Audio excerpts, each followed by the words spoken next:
Hello, everybody, and welcome to the Winds of Sur Salin, Session 11, Hallowhall. Let's get started.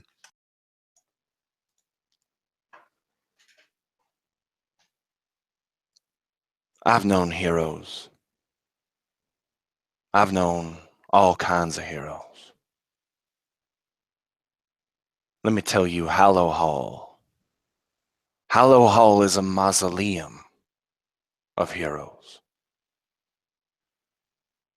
Those who fought in the trenches. Those who couldn't find themselves a minute to fight. For they were shot, stabbed with the blade, or hit with arcane firepower. I knew a halfling who found his power on the shoulders of giants, and in turn became a giant himself, to fight off all his villains. I knew a wood elf who would range farther than his brethren dare, and who became a hero, who sometimes realized the best option was to let the villain go. I knew a hero, she spent her days protecting children who are so easily forgotten when the world is fanned with flames. Heroes who have nothing but love to give to their villains. And a hero who had everything else to give for his friends. Freeze frame, you see it.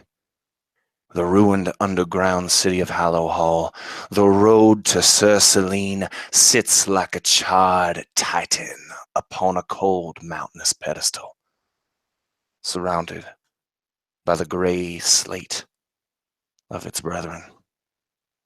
This was once a beacon of culture and prospect, was it not? Trade deals were forged here, religious texts written here, wars ended here, and I suppose now begun.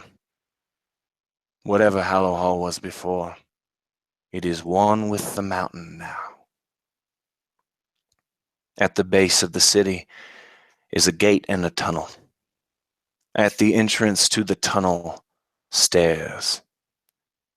And at the foot of those stairs, 4 of those heroes, perhaps, that we were just talking about. The dust and smoke sits in the air as the world drops to a standstill. Everything is in freeze frame. Purple breezes attempt to move the dust away from the city as Gaharl, Ashtakek, or without clan, clanless, takes a breath of smoky air. Everything is smoke. Everything is smoke. Gaharl, describe your character to the group and describe what your character is doing at this time. Gaharl, clanless, is a dragonborn, as you said, without a clan any longer. And he has a look of surprise on his face, standing, holding his two-handed battle axe and looking on. And for a moment, this slice of time, considering all of these things, as though time is only frozen for him. And he's standing, considering what it means for Hallowhall to have fallen, what it means for the war, what it means for the rest of his life, if it lasts that long. And Gaharl is surprised. Surprise is just one of the many emotions felt by the Winds of Sur Salin. The winds, the name they took, these superheroes of the northern reaches to some people. Gaharl ponders on this moment. Well, now, Miria, you find yourself in front of a vast canyon, a vast valley, and even despite the dust and smoke you can see in the distance, crimson leaves. Even up here, the Underwood expands. You look down at your feet. You see a young sapling. The only thing it bears is a single crimson leaf. Nymeria, go ahead and describe your character and what you're doing, what you're thinking. Go ahead. She stares out at the canyon, holding shreds of the thorn whip that's decaying in her hand, as it's no longer needed now that the creature, the metal being, is gone. For a moment, she seems kind of overwhelmed by the enormity of what has happened here at Hallowhall, what has happened before them, and how long it's taken for them to get here. And looking down at that little sapling right next to her boot, she's hopeful for it. That maybe it'll grow, help to cover this place up. History will change, things will continue to decay and erode. But she feels a little overwhelmed by everything that's occurred here, and looking down at this fancy armor, these things that have helped to raise them up above just average tiefling, average person, halfling, dragonborn. She can't help but wonder for a moment how she got dragged into it all. What a question to ponder, isn't it? These heroes I speak of, what is it that sends them into making that decision? That protecting others is more important than protecting themselves. You gaze out at the crimson wood. You look down at the construct that is sitting there destroyed.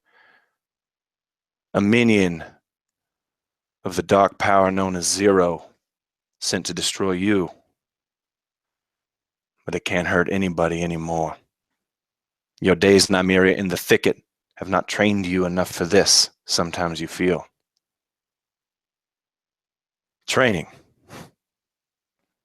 Well, that's something Quintrek Coppermist has something to say about.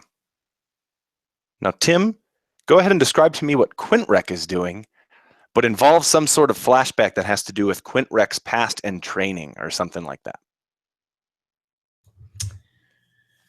Quintrek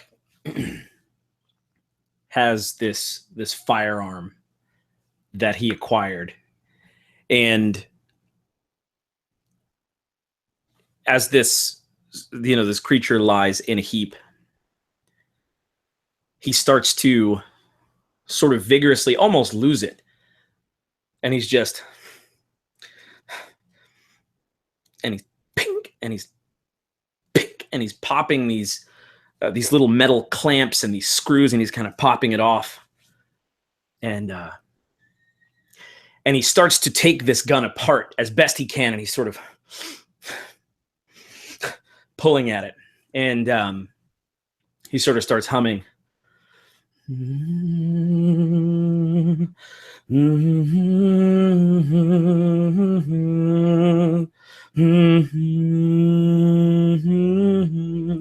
And he is immediately transported back to when he was at home, and he was building this loot, this thing that was going to define him. And it's this gorgeous loot, and it keeps flashing back to him forging what would become Keengrin. But he's looking, and as he's taking this gun apart, and he's wrenching these wiry tendons from this creature in a frenzy, just in between the joints, and he's winding, etc.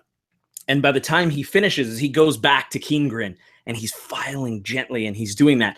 As we come back to him now, he's feverishly working. And if you could see these things happening side by side, you would see Quintrek, the luthier, working with care, with a gentle hand, crafting the soft wood of what would become Keengrin. But now you see Quintrek now, this bruised color of his skin, half drow, and he's forging this new instrument, half construct, tendons and wires, and half firearm. And as he draws it up to his chin, it's this twisted fiddle. And he grabs the back of kind of this armor plating of this creature that's connected to one of the tendons, and he snaps it off, making this sort of bow, and he kind of holds it up to his chin almost mockingly because he understands how ridiculous it looks and how awful it is. And he just scrapes it across, just that. And you see him sort of set it down as he remembers himself, as he remembers who he is, and the dead eye that was hit so long ago begins to have some color return back to it.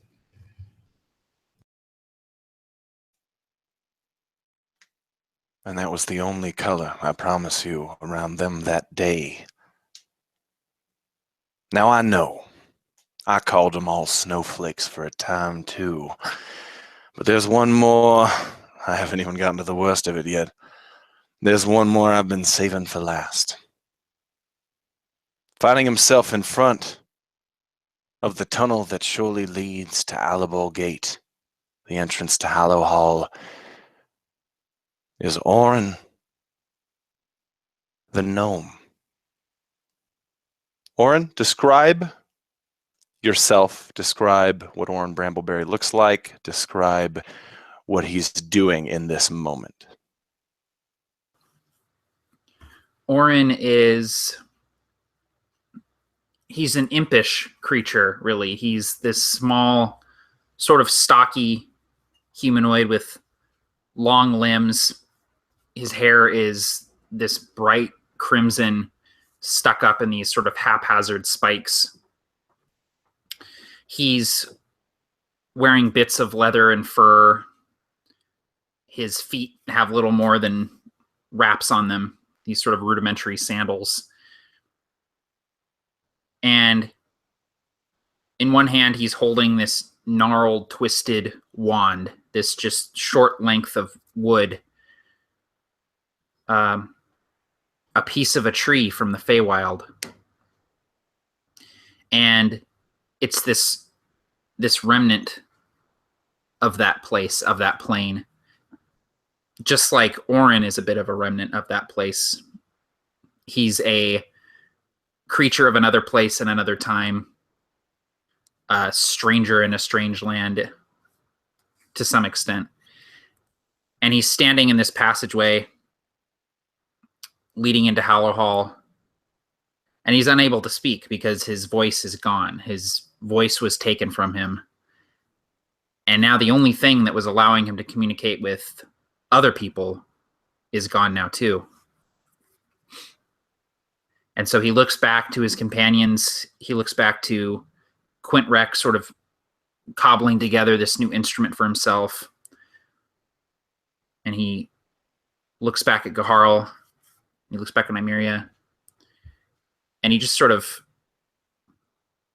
arches a brow at all of them and then sort of inclines his head deeper into Hallowhall, sort of like, are we going? The tunnel is not but 10 minutes down the road, but Orin's voice echoed ominously around the plaza. I'm going to leave it to you guys.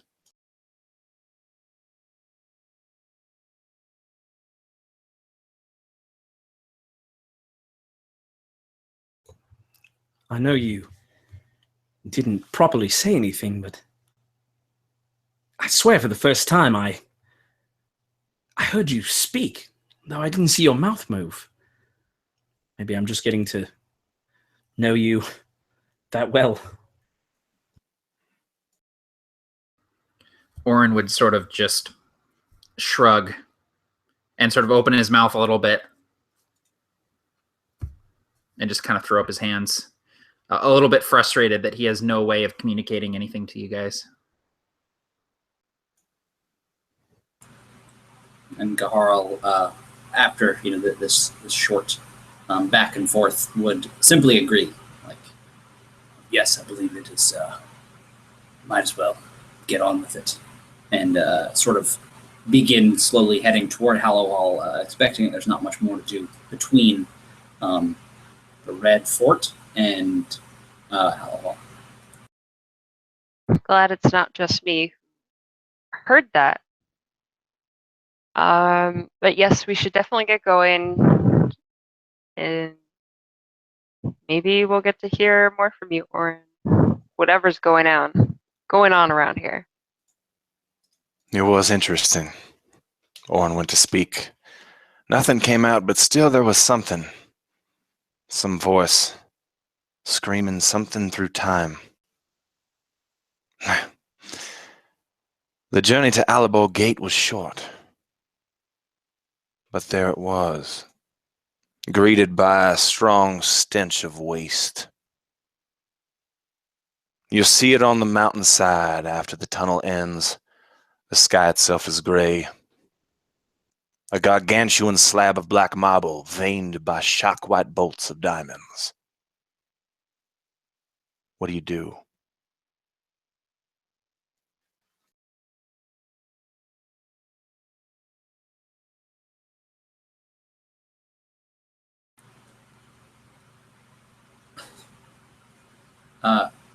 I imagine Gaharl would continue on. I don't know. Like I said, not really. I don't know. To some degree, wanting to get it over with, even though he understands that it's not really how it works. He understands that it's not like we're gonna do something and then it'll be the end and everything will be okay. But part of something in him is drawing him to continue as though that's the case. Go ahead and give me a perception roll, Gaharl. Anyone else who might be examining this black, I mean, it just looks like a blurry slab of black on a mountainside. Doesn't seem to be a visible door. And that is all Gaharl sees with his fat 7. He kind of is looking at the rest of, like, everyone else, like, all right, guys, let's go. And looking at the mountainside, like, okay, let's go. Like, just absolutely not sure what to do. He feels like this should be simpler, like there was just going to be a door, and now he's out of his element. That's right. Gaharl discovered there were no visible opening mechanisms on this gate, so to speak. But it was Nymeria who knew what this here arcane trickery was. Despite it looking more like a splotch of obsidian on the mountain, she knew this was not part of the natural world. Somebody with more arcane knowledge might have some more information. And anybody who wants to roll that as well, or anything else of that matter that they feel might apply here, anything they want to do, role play, take it away.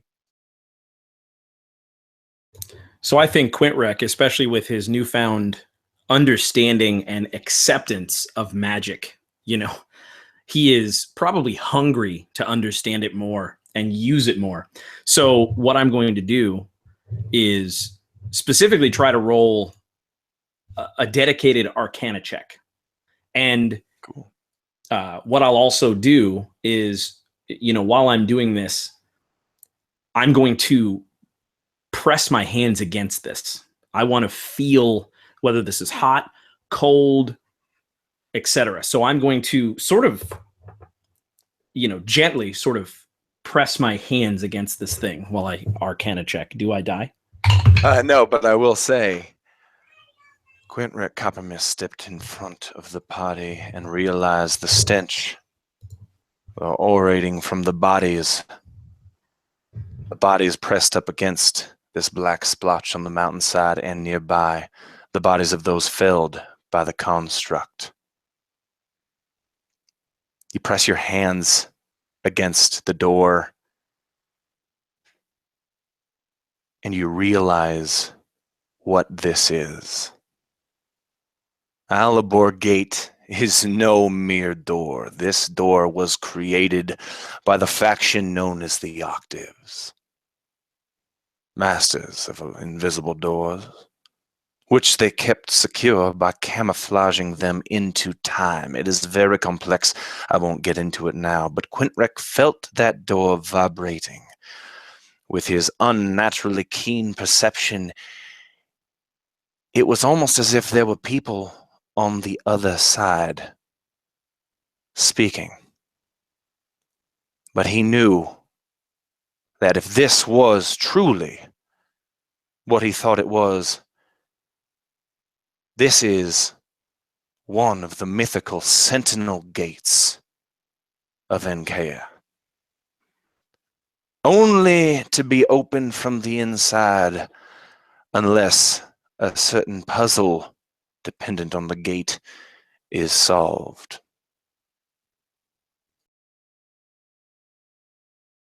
Nymeria noticed that Quintrek, as he was focusing on the door, and after a few seconds after waiting, she said, "So, are you able to grasp everything as to what this is? I know it certainly doesn't belong here. I mean, this is obsidian that comes from volcanic rock or volcanic areas.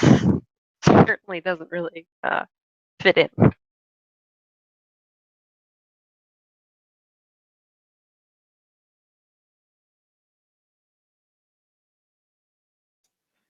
A long silence greeted Nymeria's question as the winds and gusted dust blew past the gate to Hallowhall. But Quintrek's knowledge still rung true. Orin, looking at the supposed gate and using Quintrek's information, knowing what stands behind it, Hallowhall itself, the people you are trying to rescue, another segment, perhaps, of the Rod of Seven Parts to add to your collection. What do you do, or what does anybody do? So Gaharo remembers the last time we were up against something, I wouldn't say similar, but the last time we were basically, I guess, up against something that was from the Octaves. Now, you mentioned that. I don't know if we realized it was the Octaves or if that was meta knowledge I wasn't supposed to use in the game. But Gaharo remembers that it was I think it was the tuning fork last time that helped us get past it. I was going to say, you recognize that the material on the door is similar. It's almost like, there is no visible place where the door should open, in a very similar way to back at the ruins of Marthor when you use the tuning fork to enter the Pentis, the Temple of the Winds. And so this is kind of a similar situation, but using Quintrek's knowledge, you do understand that there is some sort of puzzle to be solved with this door. Exactly. So Gaharo would bring that up. He would mention, I'm not I don't see myself as the smartest of us, but this feels very reminiscent of the last time we were stuck at a door that wasn't a door. Anyone have any of those tuning forks? And Orin would sort of pat himself down and bring out his tuning fork and sort of hold it up to Gaharo, offering it to him. And Gaharo would take it and I imagine it is your size, or at least not Dragonborn size, so he would take it between his two fingers. And it would be like a little, like too small. It's like one of those like hors d'oeuvre forks. Like it's just so it's like unreasonably small, where you can't even get anything with it. It's the thing you put into the ends of the corn on the cob. Yeah. Oh yeah, exactly. Yeah. So he's holding it, and he would walk over to. I imagine Quintrek's still over there, and he would walk over, and where this sort of area is, he would just clink it against the wall. Thinking sure, and it would just ding. And slowly fade out. And as it's doing that, as you hit it, I've still got my, I'm pressed against this thing, and you come walking up, huge, your shadow kind of, and then, ding. And from the other side, from the other side of the door, I can hear voices, and so that's what I was going to say. So I was going to tell Gaharo, I was going to say, I hear the faint sound of voices as though someone's on the other side, though impossible. And you don't care. You just do that. He would say, repeat that. And, you would repeat it again. And he'd say, well, maybe they're stuck in there.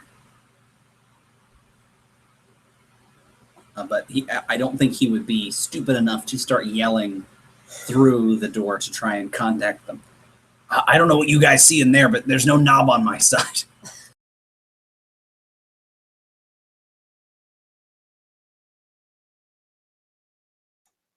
And do you shout this to the door? Do you say this to the door? Just kind of yell. The same. You're greeted by the same cavernous echo that you've been greeted with by these valleys and chasms of the mountains that you've been climbing. You hear the wind. You hear some birds on the horizon, and you, in the silence, after a while, begin to hear like some sort of droning hum, as if there are people talking on the other side of this black splotch. But they don't seem to be responding in any visible way.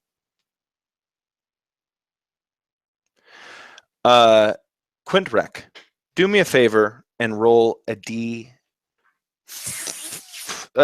Actually, no. Roll a D10. I swear you're about to say 5. Roll a D10. Roll a D5. One of them famous D5s.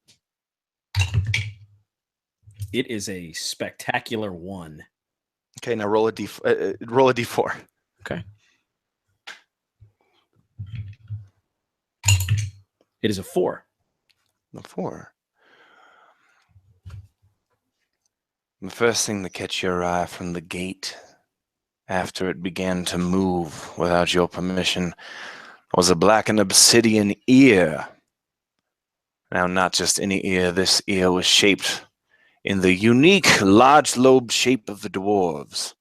It emerged from the black obsidian door, and it sits there in dwarven runish writing begins to appear on the black gate. Anybody who understands dwarven, does anybody do actually? Okay, all right. I do Great. from back a long time ago. Session like 2, baby. This. Yeah. Sorry. Yes, yeah, no worries. Free eggs. Anyway, no, Gaharl, you immediately recognize this as saying, "Those who want silence, give us a poke. Those who want hilarity, give us a joke." This must be one of the puzzle's demands. Oren, roll me a D10 and a D4. Obviously, Quintrek, you must tell the gate a joke. I'm pulling these rolls from the Stone Rift, Absolute Tabletop Stone Rift. And I say, we're building I'm sorry to interrupt you. No, go ahead. You can check it out on absolutetabletop.com, but I say, that's what I tell the ear. The ear's like, that's a joke. No. That's hilarious. So Quintrek, he loves this stuff. He's alive. He remembers his sort of aloof nature and that part of him. He says, so I dated a centaur for a while. We were going to get a place outside of town, but it didn't work out. She wasn't a stable girl. Gaharl, I don't get it. I think he was looking for a funny joke. It's probably, yeah. Oren is doubled over in silent laughter, just like he's just heaving with silent laughter over this dumb joke. Amir's giggling. The door maneuvers again, moves again. The ear slips as if it's some sort of liquid solid back into the mountainside. What did you roll there, Matt? I got a 3 on the D10 and a 1 on the D4. Ah, yes.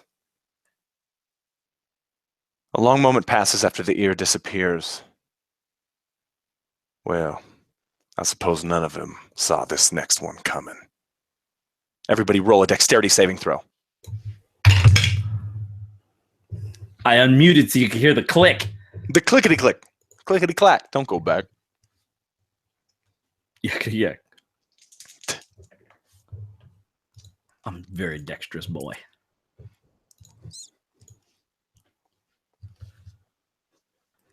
I've got to say, I got some new game science dice, and they are not treating me right. They are, I believe they hold the love of another. That is not me. It's me. I've been touching them and rolling them while you was in the bathroom. All right. I feel like I read the right one, but I actually described it incorrectly. But I'm just going to roll with what I chose. Nymeria felt the cold steel against her skin as it cut. But just slightly, she got out of the way of the blast. Everybody else struck by small spinning blades flying out of the wall. A final defense mechanism for the people of Hallowhall. Take 5 points of damage if you're not named Nymeria Forest Walker. That includes Pebble. Oh, sorry. Yeah, my bad. You know, you already ate him with a T-Rex. I don't know why you gotta go there with it. Barker. Gosh. Well, Gaharl would say, well, that wasn't very funny either, with probably a needle or something sticking out of one of his appendages. roll a d10 and a d4 there, Gaharl.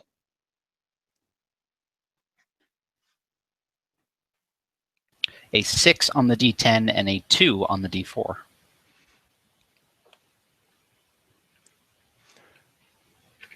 It doesn't take long for the feet of water to become rushing slowly up around your ankles. You look down and you realize the water seems to be reversing somehow, that it's coming up from the ground.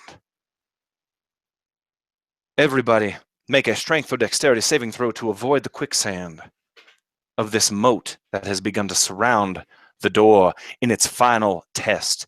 You see the letters upon the Alabor gate say, "Rain, rain, come today, today and no other day.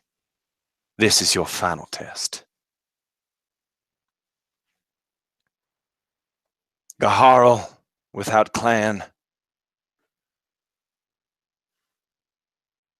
and Nymeria Forest Walker both go down immediately. Orin takes a little bit longer, but it's almost like there's some arcane force pulling them down into the surface. Each of them are going to become grappled until the next round. Everybody roll initiative.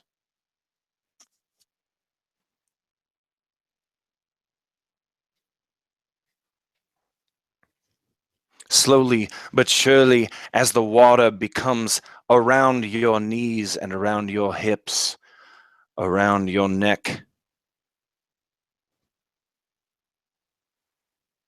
Gaharl, tell me how you break free from this muddy prison.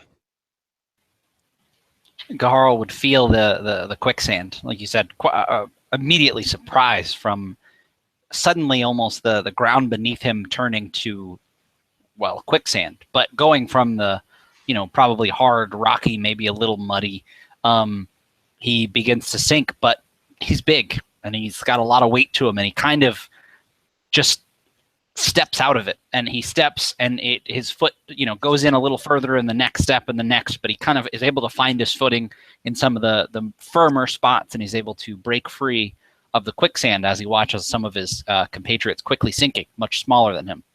Speaking of that, Orin, describe to me what's happening to Orin Bramble as he becomes grappled. So I imagine that Orin was still sort of chuckling over the dumb joke that Quintrek told, and by the time he sort of recovered from those spinning blades that flew out, he's sort of still recovering from that, and by the time he realizes it, he's already ankle deep in this quicksand.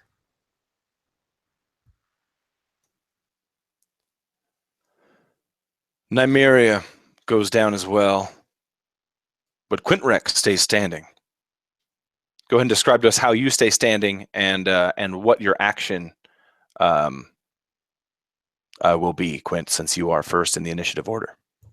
So essentially, I think Quintrex sort of gingerly steps that sort of whoa as this quicksand just essentially, fabricate. Just he kind of whoa, and the bottom of his boot sort of gets stuck in there as the rest of his companions start to sort of slip and fall into this.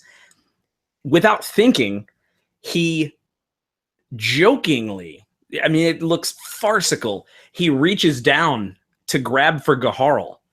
And if the tuning fork looked like the little corn cobbers, Quintrex arms look like corn cobs in these huge dragonborn hands as he kind of, and he's just, I imagine that Quintrex is sort of pulling on Gaharl's big finger, just trying to get him, just because he was the closest next to the door. And so that's what I'm going to try to do. I'm actually going to try to use my action to sort of do a strength check and pull at least Gaharl from being sucked under. Great. Go ahead and give me a strength check at advantage because I'm assuming Gaharl's helping with his strength. Also, everyone take a point of inspiration from the stellar role playing so far, but especially the intros that you guys did. All right, and that strength check is it is a 12 total, and that's with advantage and my modifier. Okay, that's okay with the two of you working together. Describe to me how Gaharl looks as he's pulled out of this moat, this automated moat system. So occasionally my daughter helps me carry things, which is essentially her getting in my way as she sort of puts her hands on it gingerly, with no physics of being a fulcrum, just kind of being around. And that's what Quintrex does.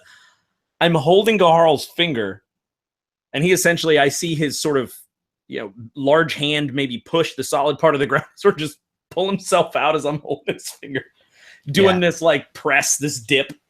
Gaharl's like, no, give me your, no, not stop, quit, just give me your wrist, okay? Come on. And I imagine Quint is sort of by the time you're done, Quint is practically on top of you and you're lifting him out of there.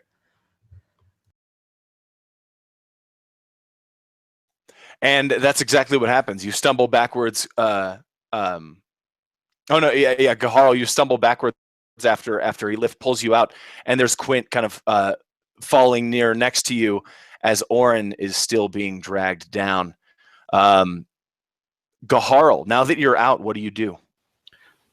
So I feel like there was some measure of confusion, certainly for me. I thought I made it out. You know what happened is I looked at the initiative orders and I assumed that they were your roles. If you made it out, just go ahead and role play. Okay, yeah. So I made it out, and I was helping Quint out. I thought. Yes. Okay. Great. Okay. Awesome. Thank you. I just wanted to make sure because I was like, wait a minute. Okay. So because I would 100%. try and okay. So Gaharl would try and he would look at where everyone else is, and so you mentioned it was a moat, but how big are we talking? 10 feet out from the door, or I can kind of run around and help somebody else, or are they in it too deep?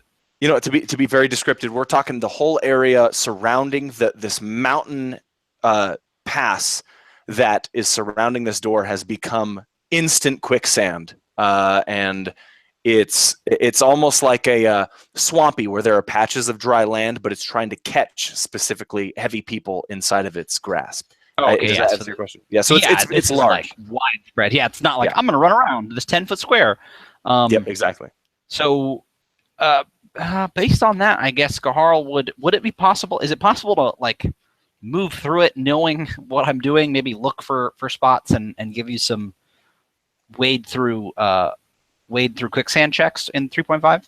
Just go ahead and describe to me you doing that. You're level 10. You're a big boy. Describe to me you kind of bouncing around the quicksand, and you are free, so you are free to move. Okay, so basically after Quint and Gaharl helped each other out of the quicksand, apparently they had different ideas maybe of what was happening there. They were both pat each other on or themselves on the back for a job well done, and Gaharl would kind of slowly try and make his way, probably at about half speed, to someone else. Whoever was closer, whether it was Nymeria or Orin, he would kind of wait and like try and slowly like put one foot forward and kind of feel for maybe tougher spots. And then there would be some that are just like almost completely watery and a hole, and he would avoid those. And he would try and see if he could get to someone and be a little taller than the quicksand. You know, he'd kind of be testing it out. Definitely, and you can get to whoever you want doing so as your move, for sure. So, can I ask another question that has to do with the past sessions? Can we still fly? Yeah. Okay. Well, For some here's reason, the thing is the last you checked, there was an ashen snowfall that was keeping you from flying. It is no longer snowing. It's gray outside. It is no longer snowing. That is, yeah, good information. so And maybe that crosses your character's mind right now. Ooh, look at what we did. Ooh. exactly. I remembered the snow, but then I thought, I don't remember. Yeah, it's been a long time, as you guys can tell. So that would cross his mind, and as he is doing that, he would have a thought, and he would remember the pentist and the breastplate Plates and the flying through the air, and he would try and sort of summon these wings. But like, I've never had telekinetic power, so I don't know what it feels like to try to use them but it not work. But he would kind of like think like wings, you know. He would try. And so what happens? The moment it crossed Gaharl's mind, it wasn't a long one. Describe to me the wings that come out of Gaharl's back, and as you know them, and describe to me what you do with your action. The wings would be very dragon-like wings, very thin and membranous, and you can see through them. Kind of a very dark color, same color as Gaharl, a brass almost. And almost all of a sudden, as he's kind of stumbling, maybe he almost begins to fall in this quicksand. Wings, like in an instant, sprout from his back, and they flap, and he flies up above, and doesn't help anyone. I'm assuming, of course, all of that happens. Doesn't help anyone. Just looks at them like, guys, do it yourself.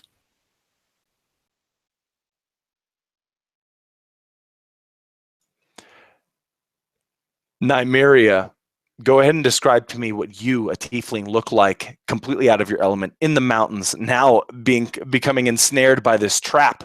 What's going on through your mind? Well, first of all, trying to run away from the suddenly like crumbling sand beneath her, dirt. She feels her boots starting to get sucked in already, and just on instinct, she slams the back of her spider staff down as if it's going to steady her, like it's solid land, and of course it doesn't. And she starts to panic for a moment, trying to pull her legs out, but they're glued in there. And upon seeing Gaharl and realizing that, oh my god, we can fly again, she just she closes her eyes and kind of thinks wings. She doesn't. It's been a while since they've been in the snow. She doesn't remember really what was the feeling that sparked it. But after a few moments, her wings sprout, and they're similar to Gaharl's, but a lot more fragile looking, like that of a bat. Still very membranous, but spindly almost. They could break. And at the elbow of the wing, there's a little claws as well. And so with a few flaps, she manages to kind of break free, and almost losing a boot or two in the process. Well, there it is, I suppose. Some people just have heroism thrust upon them. Orin found himself looking up at two Winds of Sur Salin hovering in the sky, and one standing above him nearby. Orin, describe to me what's going on in your mind. Describe to me what your character does. So Orin sort of is starting to panic as he's becoming more and more restrained. And he sort of instinctively, he's still holding this wand, and he sort of very quickly, haphazardly draws a couple of runes in the air in front of him, and they appear sort of smoky, flickering, this purple light as he draws them in the air. And he's going to attempt to cross over into the ethereal plane using Blink.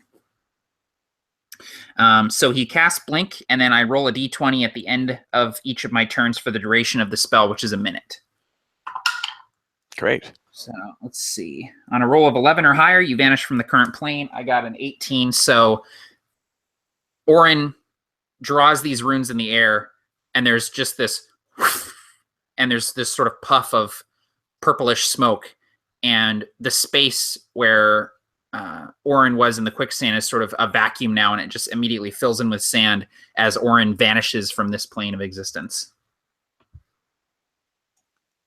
Quintrek, describe to me yourself as you've seen the final of your companions become free from the quicksand, although not reappear yet, I don't think. So now, as it was, I wasn't in it, but am I in it now? Because you said it, essentially the whole thing became a mote of quicksand. So there's no... You're dexterous, so I imagine if you want to, you can kind of have hopped around some of the dry little patches here and there. No worries whatsoever, since we already kind of passed your action and that confusing loveliness. No, I think, because I think it makes sense, because I think in this particular case, Quint would sort of do that and find purchase on, this sort of clump of boulders, perhaps, for near Hallowhall, and he would essentially go, nope, I won't do it. Not the wings. We're not using the wings again, because when they went away, none of us had a single clue what to do. We have to get used to not having the wings. No, I won't do it. And Gaharl, wings flapping over the flapping of his large wings, kind of hovering there, he'd say, I don't know what to do without him.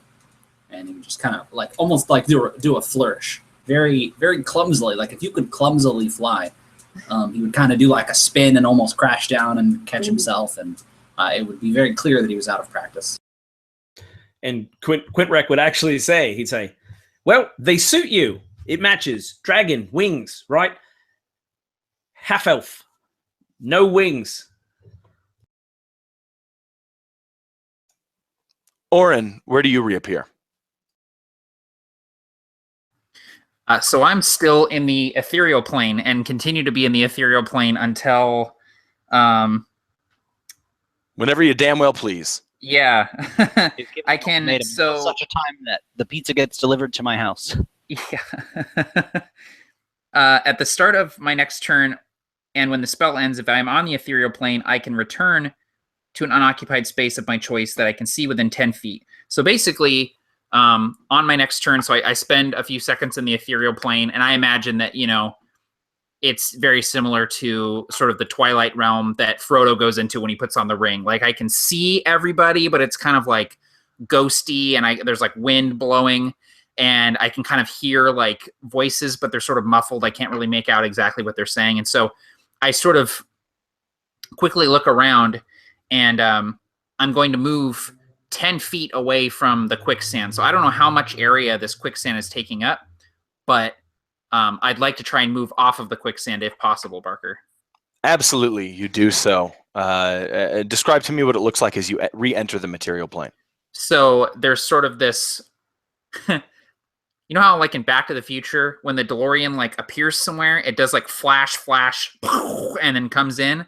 Like, I imagine that's what happens with Orin. There's like a spark, bigger spark, and then and he sort of just appears in this puff of purple smoke, sort of coughing. And he sort of checks his footing, makes sure that he's not in the quicksand anymore, and just gives everyone, like, a quick double thumbs up. You see your friend reappear, and then you hear it. After all four of you are removed from the trap.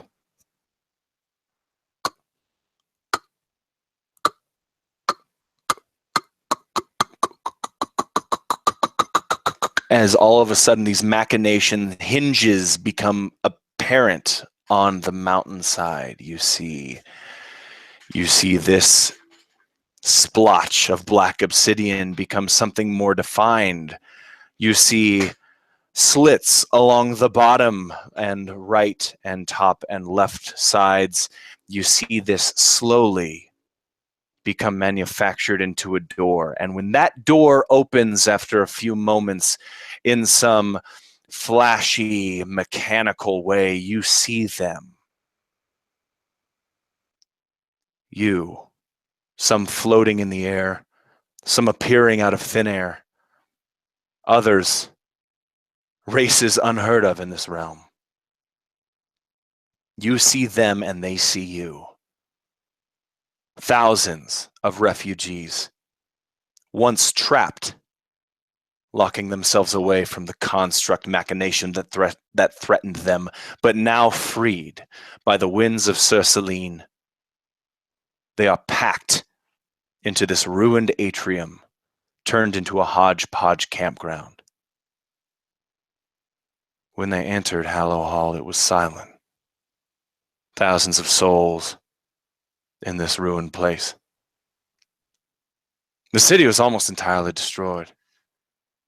But this entrance hall, well, it's kept some people sane for the past couple of days. The eyes upon the winds of Sur Salin are sad, happy, calm. Some are fearful. Some don't quite understand. And others, the scariest, they don't have any expression whatsoever. The face of someone who had something and didn't just lose it. They realized none of it didn't matter anyway if you can lose it so quickly. Their home, beyond a far wall, packed in rubble of stone, sits as a reminder that beyond is their destroyed home, the ruins of Hallowhall. Now called the ruins of Hallowhall settlement. Do me a favor, we're going to take turns and we're going to start from my right to left. We're going to start with Tim. Take turns thinking up one quick person, place, or feature in the ruins of Hallowhall settlement. Anything you want to add to this place, you can feel like anything you think you would see in some sort of refugee camp left over from a destroyed underground city. So go ahead, Tim, whenever you're ready. So I think what I would see, if you'll allow it, is someone who looks strikingly similar to the woman I was speaking with the green eyes. Essentially, my gaze looks over, and this woman is grimy. And as I follow down the line of her back, I see that she's lost an arm, and it's been cauterized shut, probably by magic. But it looks gnarly and still fresh. But even missing an arm, she's tending to others and handing them food and blankets. You see that her left forearm serves as something to drape clothing over, as her right is filled with empty plates that even when they were filled, were never quite filled enough. Her eyes catch your gaze, Quintrec, and surprise, almost cheerful surprise, crosses her face, and she nods to you as she says, "Wind." Oren, or Matt, go ahead and pick one thing to add to this settlement. So, if I'm remembering correctly, in the city of Hallowhall, there were these mechanized suits. They're sort of like steam-powered suits that the infantry would wear, right? There was like a special legion of soldiers that wore them. The diggers were yeah, sure. We'll give you that information. You don't even need to roll for it. That's somehow that there are diggers. Actually, I might have even told you there are diggers in Hallowhall who were used for mining, but they were made into war machines during the battle, for sure. Yeah, I'm not saying that Oren knows this, but I think that when we come in, we see maybe one of these suits it's a little rusted, it's a little broken, it's sort of cobbled together. Maybe there's only certain pieces of it, but there's someone in this suit using it to sort of clear rubble away and make some more space here. Or maybe they're building some shelters or something, but they're using this digging suit to sort of clear away some of the rubble. And I imagine as we walk in, the guy in the suit, like it kind of like arches up and he kind of swivels and watches us pass. Absolutely, and I get what you're doing now. Absolutely, you see that there's one machine working. It looks hodgepodge, and you see a couple, like there's a corner where there's just a lot of weird parts that all they look too mundane for anything like that without the magic to keep it going. But this character, this person inside, he pulls back his greasy shoulder length dark hair behind his ears, and he looks to you, Oren. You catch his eyes, and then Quintrek catches his eye, and then everyone else does as well. And he realizes what's happening. And not only does he stop this digger, he gets out and begins moving towards you anxiously. Gaharl, what's something you want to add to this settlement? So when you say that, you mean like something I can add, like world building, not like something Gaharl sees or something. Both. Like I mean something Gaharl sees. Yeah, both. Help me build this town. To me, okay. So the thing in my mind, in my head canon, Enkea basically very recently, or at some point recently, I would say, sort of got on the printing press train. How do you feel about that? How is that for you? I feel like there are magical ways to do modern-esque things, and it's sometimes even beyond what people can control. And I think printing press or magical duplication of documents is a thing for sure. Exactly. So in my mind, because this is all sort of happening in this, like you said, this large hall. This isn't where they lived originally, as I understand it. This is a refugee camp. So, but as always, there is a sort of, in my mind, what is now an open air tavern, which really just means that they set up like tables to almost act as a bar, and behind it are just any barrels that they could salvage or that maybe were near, or maybe they were on their way in, and they're all set up and they're serving drinks, just free. This is what they have, and they're just trying to people. And sort of in front or near this, as people are collecting here, there's already an edition of this newspaper, of this this thing of about the war and it's almost like internet speed of really weird. It's almost like internet speed of information. It's all about what happened, and maybe the information's not all correct, but I just imagine people are getting information and it's spreading very quickly. And everybody in the chat is also saying that my audio quality jumped. Maybe it was my internet. I have no idea what happened there. It sounds like a cable. It sounds like it's switching mics or something. It's a very strange thing. But yeah, no, it's definitely fixed now. You see, this open air tavern has some gray and kind of placid tapestries hung behind the counter, and it looks like they used to have a nice color. A beaming color. But there, carved into the front of this makeshift bar counter, you see the words R.I.P. Tapestry. You see on this faded, 2-day-old newspaper cover delivered it must be just today. It says on the top, Great city of Hallowhall collapsed. Aurora blames dwarven engineering for accident. You see the people aren't reading such news. Nymeria, you see all of these people, these amputees, the decrepit, the chance at rebuilding a new home. You see people working, people clearing rubble. One of them seems interested in all of you, and he's moving towards you. But what is it that you see What is it that you add to this settlement? She sees the sad spoils of war. What catches her eye is a small group of children, battered and bruised. Their eyes are hungry. Some of them are still holding the empty bowls that they got from the one-armed woman. And they look up at the winds, also just awed and terrified at the same time of these weird flying dragon, this bat-winged tiefling, and of course everything else that's been going on. She can't help but feel pity for them, especially two of them that are probably siblings that are clinging to each other, trying to console each other, but just staring at nothing.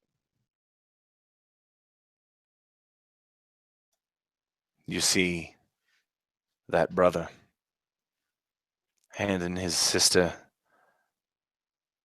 some sort of stuffed creature, but it's missing an arm, and the woman tries to make a joke. Look, we're not so different, your stuffed creature and myself. The children laugh. But you know they've forgotten what laughter means. The man approaches you, Orin. He kneels in front of you, and he said, "Are you them? Are you the Winds of Sur Salin?" Orin nods. My name is Paul the Translator. I'm not from around these parts, but we've heard a lot about you. And Orin's kind of like nodding and sort of like looking around uncomfortably, like an adult addressing a shy kid, and the kid's like looking around like, where are my parents? They need to talk to this person. I'm not supposed to talk to strangers. I'm not supposed to talk to strangers. Gaharl would, if he was near, he would approach on foot, no wings, and say, "Hello, this is Orin, as you know. Funny that you're a translator. He's gonna have a little trouble speaking to you, but hello. He just says hello. I'm like, what do you need? I wouldn't help you at all unless you need someone who speaks Crorian. And he stops, looks a little bit bleak. But it's at this moment where everybody in the whole room kind of realizes what's happened, and this large gasp occurs as people realize they've been freed, and they begin walking out towards the open air outside of Hallowhall, and you hear a boisterous voice. You hear it's super boisterous. That's a lady who says that. She's a boisterous. Actually, it is of a lady, dwarf. You see a mohawk, shaved sides of her head, large braids with stone jewelry, and she says, "I knew the Winds of Sur Salin would come to Hallowhall. I knew it all the way across the Crimson Wood. I knew it. You must be Orin Bramble, hero of the Pentis." And she stares directly into Quintrek's face. Well, yes. Yes, I am Orin Bramble. I do love the ladies. How very strange. I was under the impression that you could not speak. Have you gained your voice back from the evil powers of Oberon? Your story travels fast. In fact, I've been practicing, and no, I'm putting you on. I'm sorry. I'm Quintrek. This is Orin. And then I elbow or pinch Orin specifically to get he can't. So it's just this empty I actually think Orin is already sort of looking at something else, studying a particular rock really hard on the ground. And when you pinch him, he just kind of puts his hand back and slaps you, and then realizes that you're trying to get his attention, and he sort of turns around and gives the woman a wave. She nods and says, "You are too funny here." And she pauses in front of you, Quintrek. Waiting for your full name, as if she wants to get it right. Oh, it's Quintrek. Quintrek. Yes. Quintrek Copperfowl. Yes, we've heard so much about you. Yes. Closer than most, yes. Word travels fast around here, Gaharl says. And this, you, and she looks to you, Nymeria. I have never looked at the tiefling before in my life. We have heard of your kind from the thicket and from Dorakis, but never seen you. Sorry for gawking, but it's the horns, you know. It's the horns, not the wings. Oh no, everybody expects the wings. And she looks to Quintrek and Orin as if kind of maybe that you are, come on, whenever you're ready. But it's at this point where the human speaks up and he says, Queen Crasher, miss, maybe they could help us get those. And he looks to you and looks up and down all of you and says, medical supplies from inside Hallowhall. Do you think now that they're here, they can help us with the mission? It's a long moment before Queen Crasher looks to you and says, well, that is up to you. The winds have saved Hallowhall as I predicted. I will tell Kanbaris that he will not be able to... Excuse me. He looks back to all of you and he says, I have not formally introduced myself, she says. I have not formally introduced myself. King Mortuga was my third cousin's second cousin's uncle's half-brother's stepbrother. And she looks around and says, and as you see, that makes me Queen of Hallowhall now. Queen Crasher motions towards her kingdom. And she utters under her breath, whatever that means. But go ahead. When she says the winds have saved Hallowhall, like Orin kind of does an exaggerated, like sweep his gaze across the ruins, the ash, the rubble, sort of like if he could speak, it'd be like, I think we're a couple days too late for that. Almost poetically, as you think that, you see a small child walking past you, the same child Nymeria saw earlier, clutching an armless, we'll call it a kind of a large beetle. It's like a large beetle creature.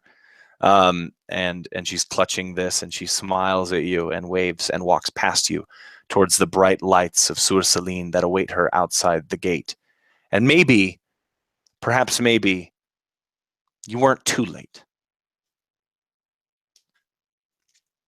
So, what do you think? He looks to you. I'm sorry. What do you think about, going with me into Hallowhall, getting those medical supplies to help these people out? Well, certainly. Where are these supplies? Well, everything's messed up. And he looks at the wall, on that side of the wall. But we've been digging a tunnel through to the other side. We think we might be able to find ourselves. I mean, there's got to be medical supplies, right? I mean, there was a battle there. There's got to be some bandages. Right? Not necessarily. And even if there are, I mean, what if they're under rubble? You see, bandages are only useful if they're clean, right? See, you can't just dress a wound with filthy bandages. Who's hurt? Who do you need these supplies for? I know some medicine. After a long moment of jaw-dropping silence, we'll transition to you entering into a makeshift cavern. You realize immediately what it used to be used for. This was a washroom, like a bathhouse. But you look and you see just hundreds of wounded, no dead, but actually hundreds of wounded from here to the far wall. But there is in a far confined space a a stench similar to that of outside. Not everybody has been successful in surviving through this, almost like a siege.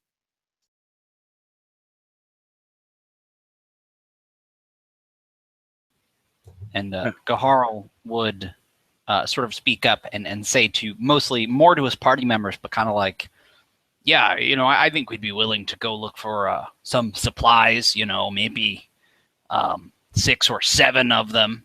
And he would kind of be, like very unsubtly trying to hint to his party, like, yeah, we'll go in there.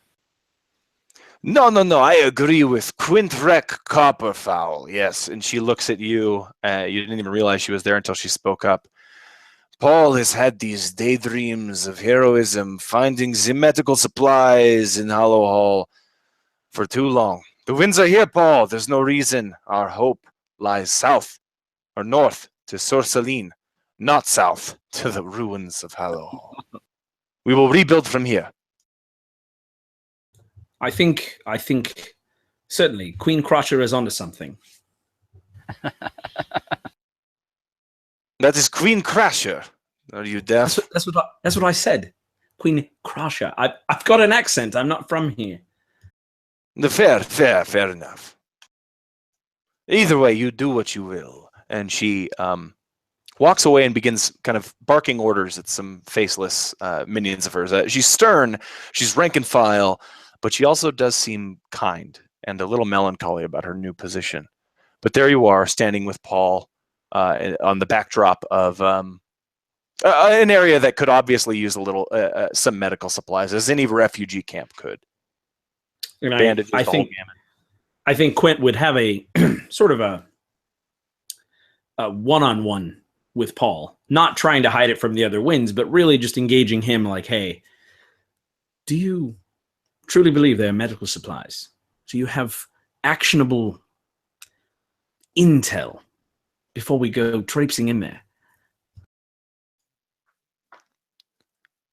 He looks to the wall and he seems to get a little flustered. He says, now listen, of course, there's got to be medical supplies there.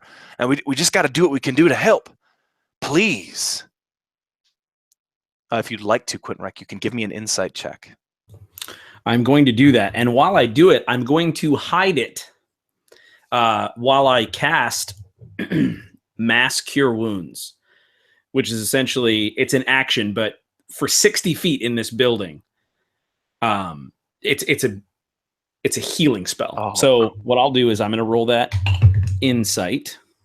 Sort of insightful. So I will type that in the chat. Let me look. Let me see my. Oh, yeah. That's tasty. I imagine there's got to be at least a dozen people in the immediate area who are very sick turns to okay, okay turns to great, great turns to all done, getting off the bed. Like, what does that look like for all of these nurses and people and helpers? What does it look like? So I think that the way that Quint would hide this insight check is he's a very tactile person, very feeling. And so I think he would sort of put his arm around Paul and begin singing. And so he would be like, come on, sing along. And he's really kind of like making up words, And so he's singing this song to this rhythm, And Hallowhall in Sur Salin, we'll find supplies all in between, and he's singing. And sort of as this is happening, this wave of sort of healing energy washes over everyone. But it feels like a great song. Like when you hear a great song loud, it's just kind of like, and the people sort of start almost like nodding their heads. And that's how the healing starts to take place. They sort of start to kind of move soulfully and, sort of sit up. And within this 60-foot radius, like you said, all these people are sort of like, and half singing, all this. And that's when I get that insight check, when I've got my arm around Paul and I'm pretty close to him. What do you think I feel? I think as you see all of these people becoming healed and everyone else becomes distracted by it, by this confusion turns to happiness, turns to exhilaration that the Winds of Sur Salin really are here, and they're really here to help, and they're saving what they can. And but amidst all of that, the one person who's not distracted is you.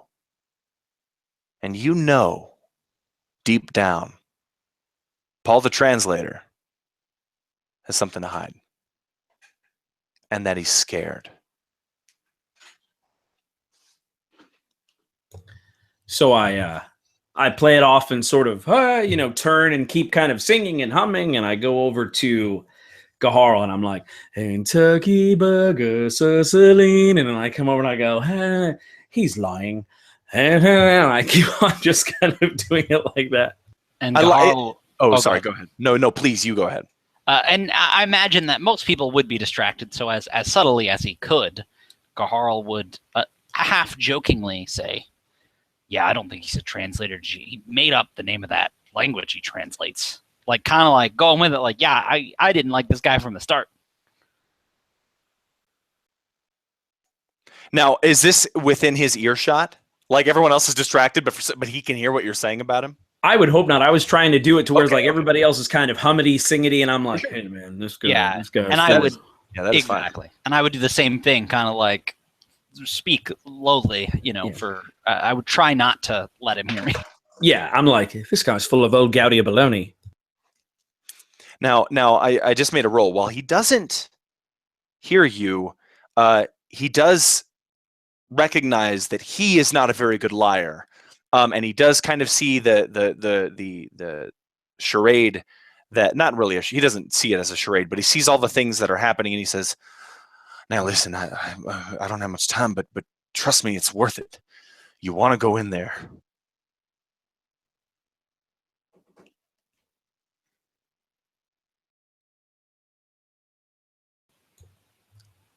Okay. Will you be coming with us? I wouldn't have it any other way. Now you trust me. Please. And Quintric doesn't say yes or no. He sort of just, well then, let's go. And I would go to the Winds and sort of make an exaggerated plea. Can I make like a deception roll or a performance? Basically what I'm trying to do is tell all the Winds, hey, let's go with this guy, but I don't trust him. Actually, you know what I'm going to do, if that's okay? Can I Sure. have the rest of the Winds roll an insight check? And if they get, we'll say, like, I don't know, 13 or higher. 13's the number. If you get 13 or higher, you pick up on it. If you get under 13, you trust this guy completely, maybe? I mean, it's however you role play, but... Oren lost his voice, and honestly, maybe that's part of the. It's up to you, Matt. Maybe that's part of the role play. Maybe losing Pebble made you lose more than you thought. Yeah, actually, Oren does seem really distracted, and he sort of fumbles around, and he finds one of these, these newspaper type things that is laying around, and he finds a piece of charcoal, and he sort of like turns the paper over and writes, "I need an hour" on the paper, and just holds it up.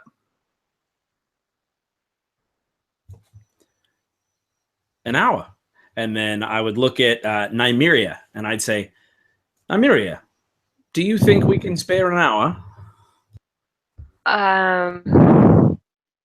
Nymeria just looks back to Oren and then to the translator,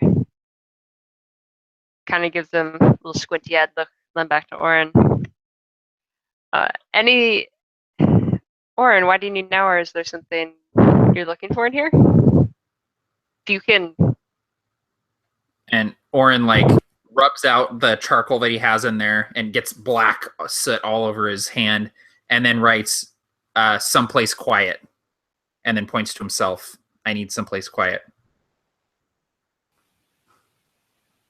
And Gahar would say to her, kind of like picking up, like, okay, it's probably some of that, he's seen him disappear before, and he's heard his voice, he thought, and it's just like enough aura of mystery surrounds him that if he asks for an hour, Gahar would be like, yeah, sure. I think that's something we can do. And he would ask the translator. Now that we're calling him that, I forgot what his name was.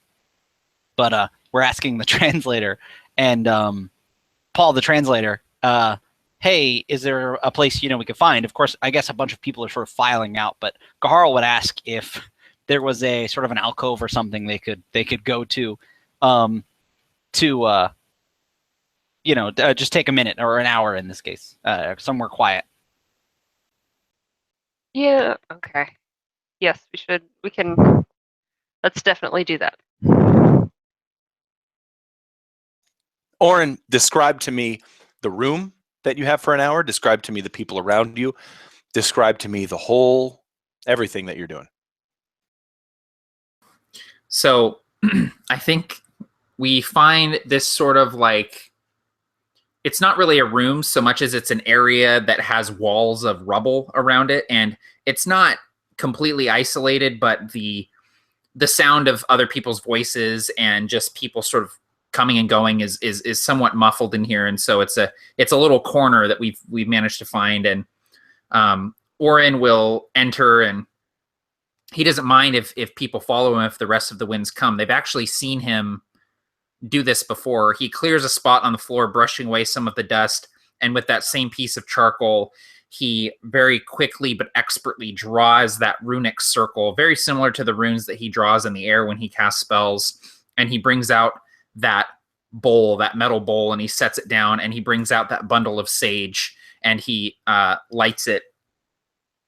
And the smell of sage smoke sort of wafts through the room, becoming very strong. And Oren has his wand, and he brings out, he sort of fishes around in his garments and brings out sorry, my cat is right next to me, and every time I move my hand, she puts her paw on my hand and tries to bring it over to her. So I'm like gesturing, and I don't know if you can see it, but there's a little paw that keeps going, boop, boop. Stop it. Let me play D&D. Nope. It's Pebble. Yeah, Pebble's like, hey, can I get a res here? So he sets up this whole station and then sits down cross-legged in front of this bowl with the wafting sage smoke, and he fishes around in his garments, and he finds this clump of owl feathers, and he plops it into the bowl, and those begin burning as well. And he sits cross-legged in front of the bowl and just closes his eyes and tries to find Pebble.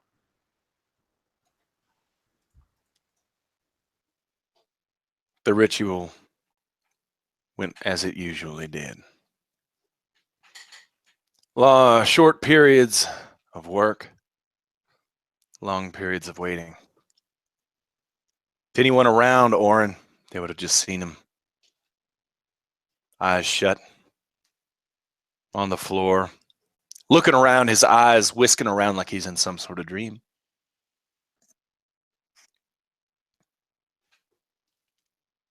But something different this time. Oren, you don't feel like you've found Pebble. You feel like something has found you. The chalk circle glows a neon green. You see neon green arcane fire explode up out of it, off the floor. You see in the bowl of water a small bit of organic mass grow. It gets bigger and bigger and bigger, and you know that this is usually what happens. Before you, here's Pebble. And then you see it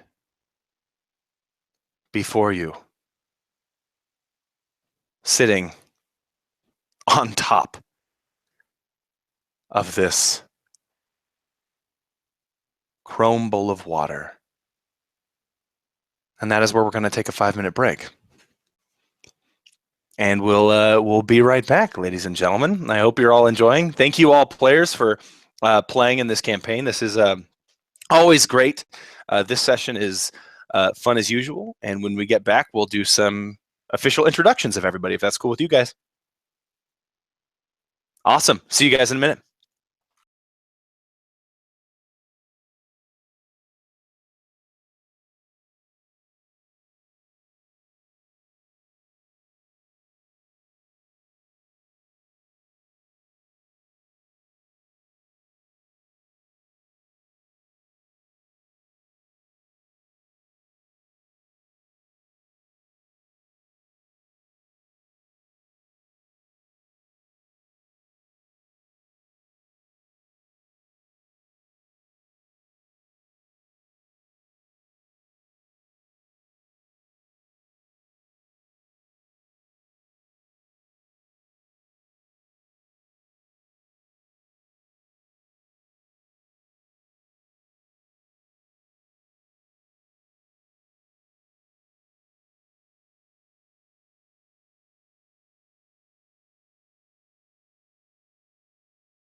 Hello, everybody. Thank you very much for tuning in to the Winds of Sur Salin Session 11. Hallowhall might turn into a Hallowhall Part 1 out of Part 2. We'll see. We'll see how it goes. There's been a lot of me just kind of doing a thing and then throwing it to the players and just kind of seeing what they do. And we're going to build the remainder of this campaign in that way. A lot of it in that way. One thing that I want to showcase is that the Winds of Sur Salin prep notes can be found on the Be a Better Game Master Facebook page. If you don't care about spoilers, you can see all the prep notes that I'm looking at right now. You'll see where it looks like a lot of information. I tried a different thing this time. It's a lot of notes, but a lot of it's already committed to memory. So it just writing it down helped me remember it. So I don't really need a lot of the writing. So much of prep is just figuring out what to cut out, I guess. But yeah, there's prep notes on the Facebook page if you're interested. I'm going to check out the chat. I haven't looked at the chat at all tonight. It's, oh my gosh, so many messages. All right, let's see.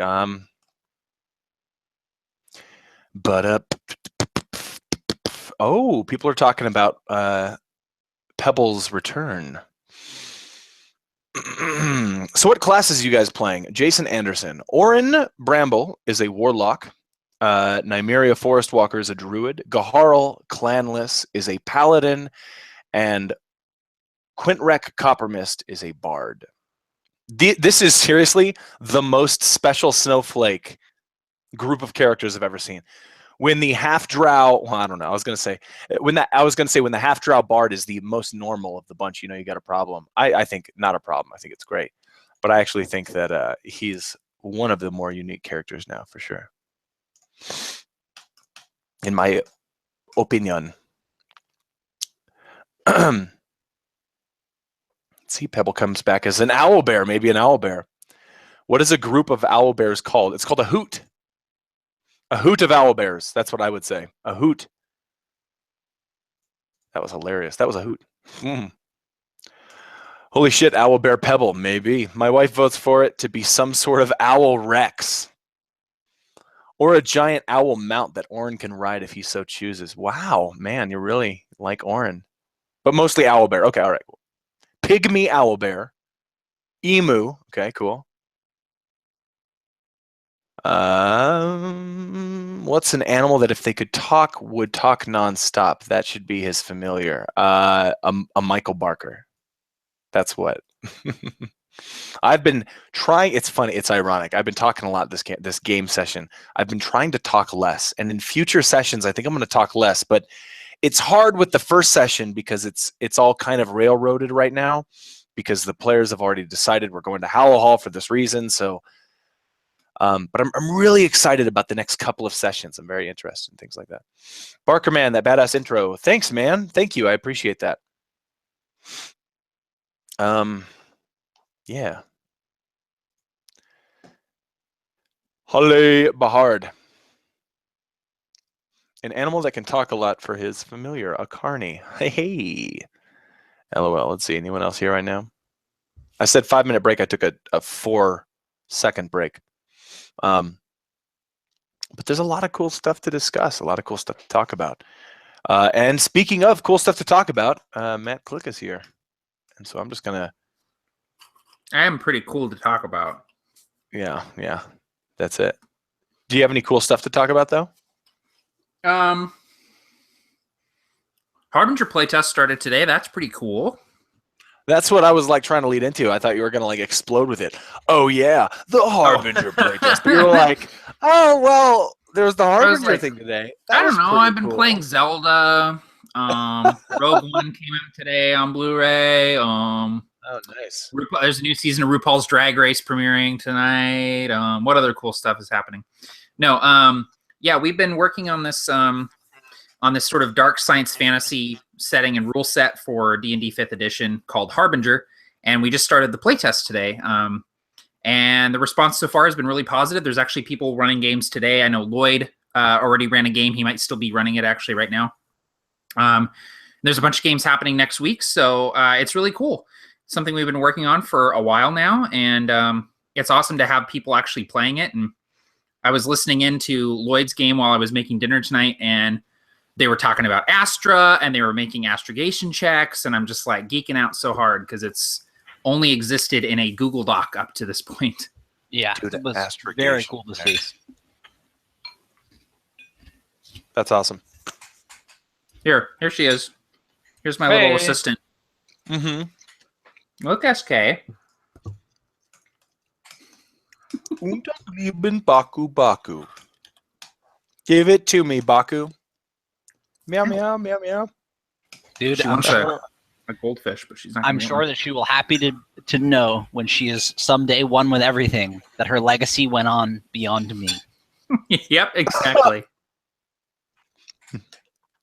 She became one with the Force.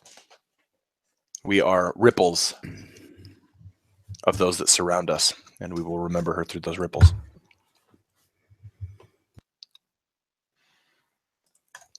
I want a Baku like an animal. All right, let's get started. All right. Thank you, everybody, again for tuning in to the Winds of Sur Salin, session 11. We're just going to do a quick little roundabout of introductions from the players, starting from my left to right. We're going to start with Cassie. Go ahead first. Introduce yourself and your character. Awesome. I'm Cassie. I'm owner of Porch Pottery. My only plug on that. Doing shows, all kinds of fun stuff, farmers markets, etc. down here in Florida. Other than that, my character is Nymeria Forest Walker. She's a druid tiefling, loves plants, chemistry, biology, all that kind of stuff. That's her jam.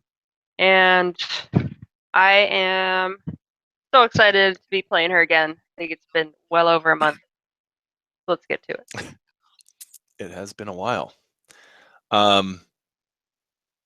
James Carney. So my name is James. I'm half of Tabletop Terrors with my brother Tim, who's also in this game, and of course 1/4 of Absolute Tabletop. I'm playing Gaharl Clanless, a Dragonborn, and also now Wind of Sur Salin. And yeah, I'm also very excited to play this game. It's been a while, and yeah, it's been a long time, and I am very excited to reprise my role as the Wind of Sur Salin number 3. I don't know why I'm number 3. Well, you're number 2 to me today because you're second from the left. But number 3 is Mr. Matt Click. And I just took a big bite of goldfish crackers. I'm Matt Click. I run the channel Fistful of Dice, and I write RPG books with some of these idiots over at AbsoluteTabletop.com. And tonight I'm playing Oren Bramble, formerly known as Oren Brambleberry, and he is my most specialist snowflakiest character of all time. He is a gnomish warlock mute amnesiac whose familiar does all the talking for him, but his familiar was eaten by a T-Rex, and that's just D&D for you. That is just D&D for you. No worries. Actually, if you guys don't mind, can we take a couple more minutes really quick while you talk about some stuff? Be right back.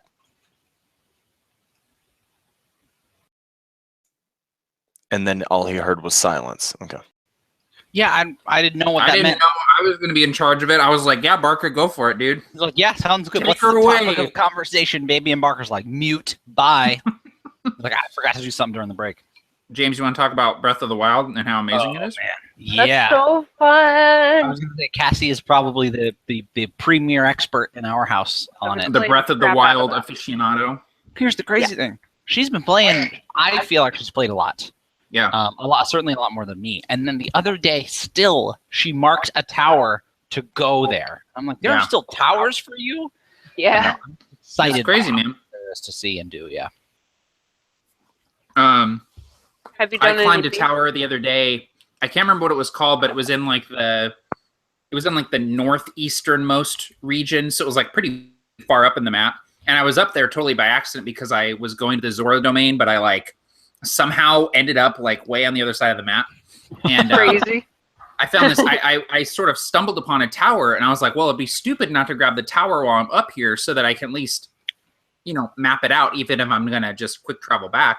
Yeah. So, but apparently, it's like the toughest one in the game. Like I looked it up after I did it, and they were like, this is definitely like the toughest tower to climb in the game because it had this like purple magic goo all around it that hurts you and stops you from climbing, and it like is up on part of the tower, so you have to get up high enough somehow in order to glide onto the tower to climb it because you can't start from the bottom. But there's like the black bot goblins, like the ones that are really hard to kill, all around it. One-hitter It was quitters. insane. Yeah, and I'm walking up there in like my like gypsy thing that helps me climb and like a bot goblin club, and I'm like, hey guys, what's going on? And they're like, oh, you came to the wrong neighborhood, pal. I think I did that because I got most of the northeast or all of the eastern map cleared. I'm pretty sure I just muscled through that one. I was like, I had a lot of heart stamina at that time, so I'm just like, I'm gonna jump past this goo or something. I'm just trying. Yeah, I was not prepared for it, and there were the like flying drone things too that were flying around with like searchlights. Oh yeah. Oh my god, it was insane. I was like, where am I right now? Have you gone to the labyrinth yet? No, that sounds horrible. Fun. It's gonna be fun. So something that I love about the game is Cassie got to a tower. Sorry, I did a tower that Cassie hadn't done at the time. And so, I was playing on the TV, so she's watching. And I was trying to figure it out, and I tried a few things. And she's like, why don't you just do this? And I was like, oh my God, great idea. So I do that. Cut to a few days later, same tower, and she's like trying to figure it out. And I'm didn't like, take that long. I got I know, it. but I guess what I'm trying to highlight is that the game is so good that I don't know. I found it interesting that you had trouble with the tower that you figured out not 3 days before. Like, it's just so varied, and you did so much stuff. I don't know. It just seemed so cool. Yeah, man. It's one of those games that like I think about it when I'm not playing it, which hasn't happened for a while. Like I'm like, oh, I can't wait to play Zelda tonight. And now I got my wife hooked on it too, which was a mistake because now we have to like decide who's gonna play it, man. That didn't even cross my mind. I got a Switch, I got Zelda, and then Cassie was playing the crap out of it, and I was like, I didn't even consider that this was a thing. I always tell him he can play, and he's just like, absolutely. nah, go for it. Yeah, I'm like, no. I was playing Shadow of Mordor, but I just thought it was funny because, like I said, I seriously didn't even think, like, oh yeah, Cassie's gonna friggin' love this. Yeah. I didn't know if I was gonna like it, but it was awesome. It is awesome. Just today, I saw what I'm pretty sure is a special edition only Sheikah Slate Switch case. And it's a case that your Switch goes in with the Joy-Cons and everything, and it looks like a Sheikah Slate. They're going on eBay for like $60 and $70 and $80. Wow. Yeah. I was like, wow, I'll pick one of those up, $20, $25, whatever. And I'm like, oh no, of course it's a special edition. Oh. I would totally get that as a case for my phone. Oh yeah, the Sheikah Slate? Hell yeah. Mm-hmm. So, I'm not entirely sure. It looks like Tim might be having a family emergency, so I can land this plane either way. James, do you have any insight? Do you know if Tim might be coming back or? So he got a phone call, which tells me she was probably downstairs. Okay. Because if she was at work, I don't know what he would have done. He would have mentioned if he was like, leaving his house. So I imagine that given 10, 15 minutes, it'll be good. Usually, when that happens, it's not a big deal. It just takes a little time. She'll eat something, no big deal, whatever. So, it shouldn't take long. Usually we do here's the deal. Like the most important thing right now is Tim and Shonda. So let's do our Q&A that we usually kind of do at the end. Let's do like 10 minutes of it right now. Yeah, sounds good. Because that's the main thing. Is honestly, if he expects that he won't be back at all, he'll message us on Facebook or something. Cool. And worst case scenario, we've had like an hour and a half of good role playing. That's fun. For sure. But yeah, if you have questions, Zelda related or otherwise, put them in the comments. Maybe Not Zelda related. Okay, here's the deal, guys. Read the room. Barker doesn't have Zelda. Oh. The tallest person doesn't have Zelda. I don't know why. Does that? Those two things are correlated. Oh, okay. Oh, okay. The height to Zelda ratio. It's true. All right. So What was the last Zelda game you played, Barker? okay, now define played, because I guess the last one I played would be the one before this one. Barker's just a character. Skyward Twilight Sword? Princess? Oh, Skyward Sword. Twilight Princess. Twilight Princess was Okay. the last one. Yeah, I always skip Skyward Sword too. I didn't have I didn't even know it existed until Matt was like, "Guys, Skyward Sword." I was like, "Oh yeah, the last one was Twilight Princess, like 18 years ago." The last one was called Majora's Mask. That was going to be my first answer. No, I loved Skyward Sword. There were things about it that I didn't like, but Skyward Sword was like I feel like Breath of the Wild is the game that Skyward Sword was like kind of trying to be, but they didn't go all the way with it, because you could do things out of order, and it was a little bit open world where you could kind of explore and do different things, and there were even like side quests that you could do. And Breath of the Wild like just took that and ran with it. But people had so many issues with Skyward Sword because they were like, it doesn't feel like Zelda. And I was like, well, it does. It's, it's just different. But now Breath of the Wild, like no one says it doesn't feel like Zelda. They're like, oh my God, this is a really great game. And also it happens to be a Zelda game. Yeah, like it sounds like they missed something, whatever it was, like something integral to making it feel like Zelda. I don't know. Like I said, I haven't played it, so I have no idea. Yeah. When I got a Wii, I got Twilight Princess, but I also got a few other games, and I feel like I didn't give Twilight Princess a chance. I remember playing it a little bit, and it was cool, but I didn't. Like I said, I just didn't give it enough of a chance, I think. That's kind of Josh. What you looking at has a good question. I had a question earlier. If a wind becomes a copper jackal somehow, do they show copper via wings? I imagine that makes the most sense. What do you guys think? Like a copper jackal wind would be a gold-winged one. As an answer, my GM answer is wind can't be a copper jackal. I feel like that's like one of those crazy like fan art mashups where like Wolverine has like lightsaber claws, where you're just like, oh man, that's cool looking, but I don't know. I wouldn't want to actually putting it on my. I'm gonna play it. I'm gonna display it proudly in my closet. Yeah. My question would be: is the copper jackal in Dragon Grin, or is he in Ankea? Because if he's in Dragon Grin, he's probably gonna be hiding those wings and that magical armor he has. Yeah. But that's showing copper, like you hide the wings until you show copper. So I think that'd be a cool way to do it. But I personally, so far in the story, based on how I think the story is going to go, and this might change, I do not think that winds can become copper jackals. That's fair. I think that's reasonable. Yeah. Because otherwise it would just seem a little too overpowered, possibly, right? Well, maybe. True. I was thinking story-wise. Oh, that's what I see. Because like you could just have them fight really strong stuff, and it would be more balanced. But yeah, to me, because you're all gonna die. To me, it makes me wonder. Like, yeah, how would that happen, or why? You know what I mean? Like, I feel like, I don't know. Maybe the breastplate shows up somewhere it shouldn't, but then I don't think that's a true Wind of Sur Salin. You know what I mean? It's a copper jackal with wearing the breastplate. I don't know. Yep. And I imagine, Wind of Sur Salin is someone who is a recent mythical creature. Yeah. A recent mythical kind of creation amongst the people. And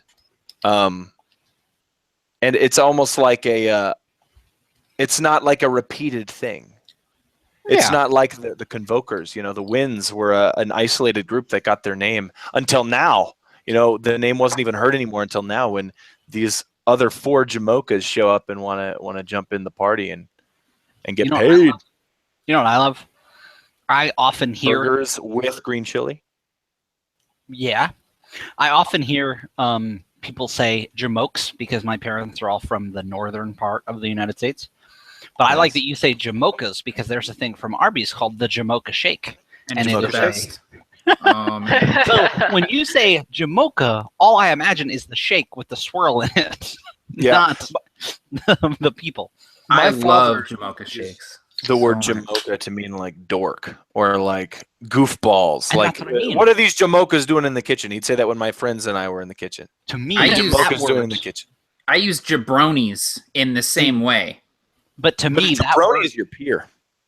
I didn't know that was the etymology of jabroni. Mocha and brony, different. No, the Latin jabronius. My dad would always say jamoke Like I said, not Jamoke, but Jamoke. What are you Jamokes doing? That's good. That's shortening it, man. That's smart. And that's what I mean. I've never heard Jamocha except for in the context of what I think might have been a coffee shake. I think I got the coffee one once. I think it's obviously a mocha shake. I think Rob had a real question. Oh, no, he didn't. No, sorry, that's Josh. Oh, he had a real question, but I don't think it's... What is it? It is, could the OG Provokers beat the Winds in a fight? Oh, I found one at the same time, and it was a completely different question. First, so it's scroll up a little bit more. There's another one. Could the OG Provoker? Yeah, for sure. I think the OG Provokers would. No, they wouldn't because the Winds are level 10. Yeah, the Winds are level 10. Like the Provokers at the end of the game, you guys were like level 7, right, Barker? This is like the WWE. It's all rigged. It's rigged. Yeah, no, the Winds would win. In my mind, I'm like, no, but I'm a Wind of Sur Salin, and I'm certainly not a Provoker, so hell yeah, the Winds would win. Yeah. Matt tomorrow's like, all the new Provokers level up to 11. We're gonna Spinal tap this shit. All right. No, I think that the Winds would probably win because they're level 10, and also they can fly. So I mean, yeah. Like, I mean, the only Provoker that can fly is Dice. I guess he could make others fly at the end, but I think that the party composition of the OG Provokers was a little bit better for like a PvP encounter because you had Aaron who could do all the Battlemaster stuff. Yep. But I still think that the 4 or so levels that we have on the Provokers and also the wings is a huge just. It's all about team comp, man. You know, the meta now is like wings. About the team comp. Wings well, you know what? Provokers were rolling with 2 support class, so I mean that's pretty. Hey man, that 2 support meta was strong, but now we've got the Winds of Sur Salin meta. Yeah, no. Now we've got the Winds of the head and stabbing. Head and stabbing. Barker, you say you prep differently every time. How have you found your process this time? I don't prep differently every time, and I want to hear about your guys' prep too. But I don't prep differently every time. During the Winds campaign, there have been a few different types of a lot of them. Sometimes most of the time I would kind of do this thing where I'd change everything at the last minute. This time it was just a lot of. I did something different in that I took this Google Doc and I turned it into almost like an adventure module. I put a dang roll table in my notes. So I'm going to, if you get to this point, I'm going to have you roll, and then whatever you land on, that's the thing we're going to do. That's the encounter we're going to have in the trenches of Hallowhall. Like, and that to me is a different thing. Usually it was either ask the players what they want to do or make it up myself. This feels like a sandboxy compromise. It's railroaded because I made up these different options, but it's not railroaded because it's fate. It's the roll of the die. So that was very cool. Once you mentioned what you were doing, I thought that is so clever because there's no reason not to. And we make a lot of roll tables, and of course, plenty of people make roll tables, and they use them in the game. Sometimes GMs or sometimes they'll use them when they're prepping, but it's rare that you hear, "Hey, you guys are rolling the thing you're about to face," and I really liked that. Yeah, I love that. That a sandboxy game isn't really sandboxy unless you have that moment of randomness. Like the whole thing doesn't have to be random, but having that moment of, okay, this event can go any different way, and it'll change the campaign from here on out, and then you'll have another one next session. Like that's I think the sandbox goal. Yeah. Sure. So Warmaker had a question. Do you guys see yourselves possibly years down the line making video games based on your worlds? Hell, maybe make a sister company for it and call it Absolute Desktop. I would pay someone in hugs and kisses to make a Crusader Kings 2 mod of my homebrew world of Enkea. Oh man, that would. Yeah. I was just going to say, in general, I mean, I love the idea of having fiction and like other mediums in our worlds. But like, I mean, currently there aren't any plans for that, but certainly given the chance, I'm sure we wouldn't pass it up. I will say, as someone that has worked in the video game industry, that I would like to not be involved in any sort of making of video games, at least beyond a conceptual level, because it's just Yeah, It's you're just like, yeah. Difficult. it's like Yeah. we push deadlines and do things at the last minute in absolute tabletop, but it's nothing compared to what I witnessed working in the narrative development division of Microsoft. Oh my god. With that said, I'm like, holy cow! Yeah, I don't want to do it either because we're bad enough as it is. Yeah. I can do some 3D modeling, but it's not going to work out too well. People are. I don't know if you guys saw, but people were in the chat talking about what Pebble is going to come back as, Oh yeah, man. and the Oh. common consensus is Owlbear. Yeah, That would be pretty awesome. they know Matt. If I don't know what I would that would really be something, wouldn't it? Because then you still couldn't. Yeah. It speaks for you. You turn to Quintrec to say something, and Pebble the Owlbear goes roar, or like And whatever. Oren's like, You know. man. I can't. You know. That You gets got to find across the someone general that speaks sentiment. Owlbear. Hey, Paul the translator, he speaks Owlbear. Right? I've got Oren has a posse to translate for him. I love that Tim rolled insight. I love that he was like questioning this dude. I didn't want to make it obvious that he was kind of hiding something, but I love that he was like, yeah, I'm going to roll insight because he super is. Yeah. So somebody asked a Harbinger question. That's pretty on topic, wouldn't you say? Have you guys considered a full-on gunslinger class for Harbinger? Yeah, So go that- for it, Matt. The Treader is definitely could be considered a gunslinger class, but we were actually just talking the other day about potentially having a sort of more gun-focused specialization for the Treader that would use Astra to power up weapons in different ways. And I definitely think we'll end up with something like that. But for now, like, you can build a pretty badass gunslinger character with just a Treader. You could even do the 2-weapon fighting or dual wielding combat mastery thing with a Treader and have him, wield 2 pistols if you wanted to, like, straight up just do like double 6 shooters. Oh man, yeah. Gankata. Yeah, gun kata stuff, exactly. And then you could Treaders have the energy weapons ability, which allows them to they can spend Astra to deal additional damage with their weapons. So you're seriously like you're a gunslinging wizard, essentially, with firing arcane bullets out of space revolvers. So you can kind of already do that. Yeah, pretty gunslingery. And then Cody asked about Amalgam. Being reminded, it wasn't really a question as much, but he just said he needed to make another appearance. I think he was reminded, Matt, because I think you played him.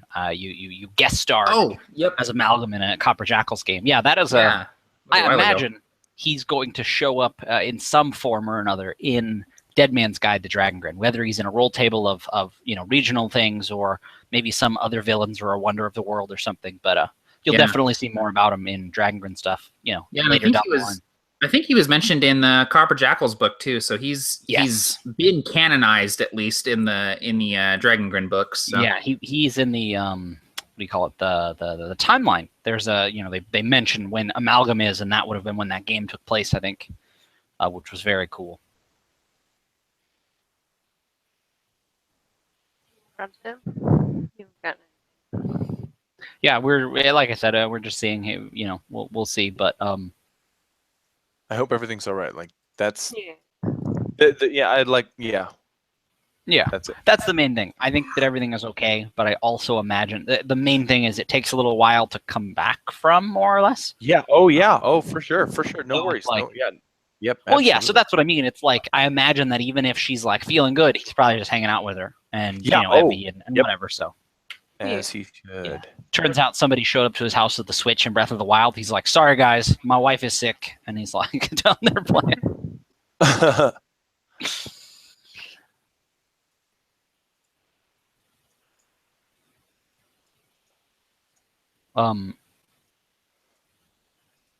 Hello, darkness, mild friend. I was. Go ahead. Oh, go ahead. I was gonna say For Honor is on sale on Steam right now. Still, there's Tim. It's so I was considering getting it again. Getting it again. No, I mean like I played the beta, but I didn't have my computer. Yeah, so like I got out of my. I was really excited about it, and then like that faded, and I was like, I don't want to get back into it because I don't want to spend $60. Yeah. But I keep looking at it. Like I have the email unread after the game came out, and they were like, "Return to the battlefield." I'm like, "Oh man, one day, buddy.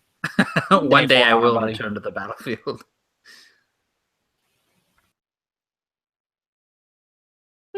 Barker's doing that half stand thing. Well, we have a team returned. A team Carney. A team. Oh, team. I Carney. thought you had a team of people. I did mean a team of people, and then I went back and was like, Oh, "Oh, dude, I can say a team."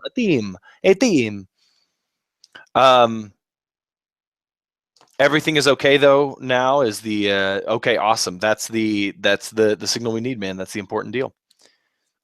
We are going to continue the Winds of Sur Salin, session 11. I'm not sure how long we'll go, but we'll carry it on for a bit. So without further ado, here we go.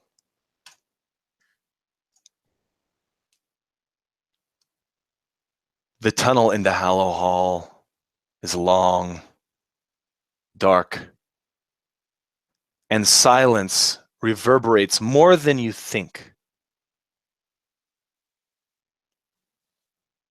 You never really realize it until you find yourself in a tunnel like this. Each piece dug out by one of the refugees back at the camp.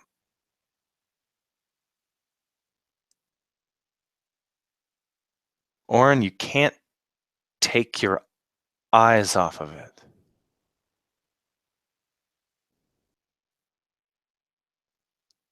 This thing that you summoned.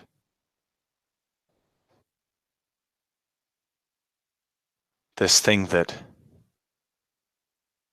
appeared when you called for an old friend, you received a stranger.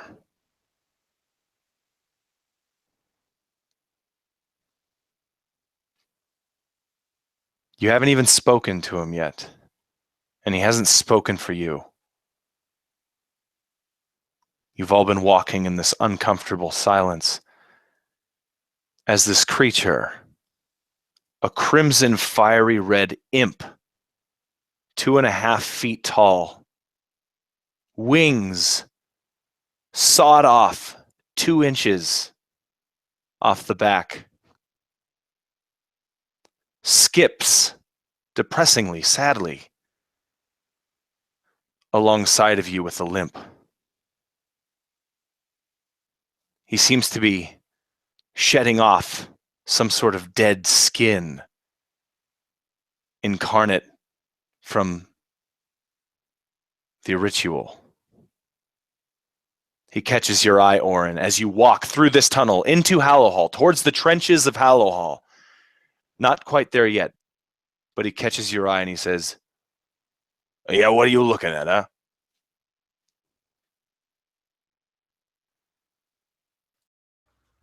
And Oren, back when he and Pebble were still together, Oren could sort of communicate with Pebble. He could send, not necessarily speaking telepathically, but sending thoughts and emotions to Pebble for Pebble to be able to sort of relay to other people. And so, sort of taken aback by this creature, this thing that has come back in Pebble's place, Oren will sort of try that with this imp. He'll send out an emotion of sort of confusion, and for lack of a better sort of explanation, he'll say, "Can you hear me?" with his mind.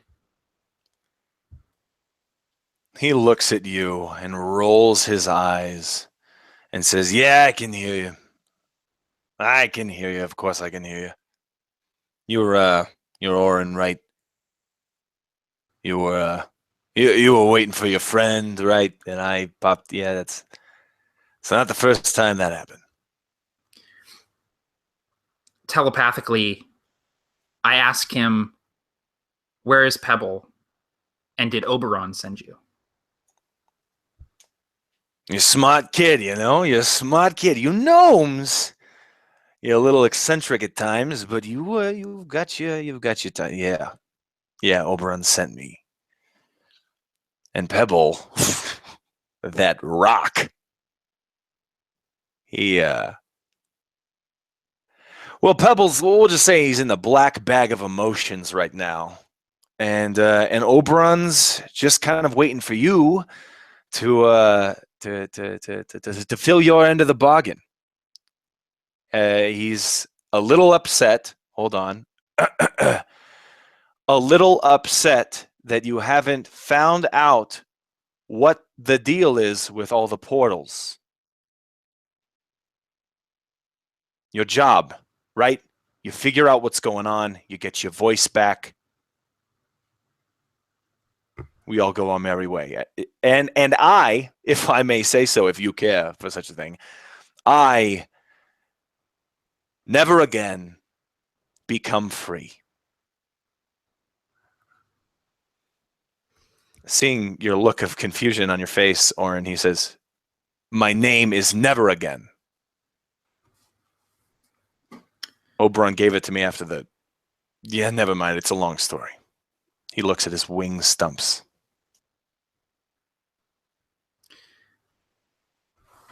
Oren sort of just takes a moment looking the imp over, and he'll kind of look at his companions as well, back to the imp, and he'll send telepathically,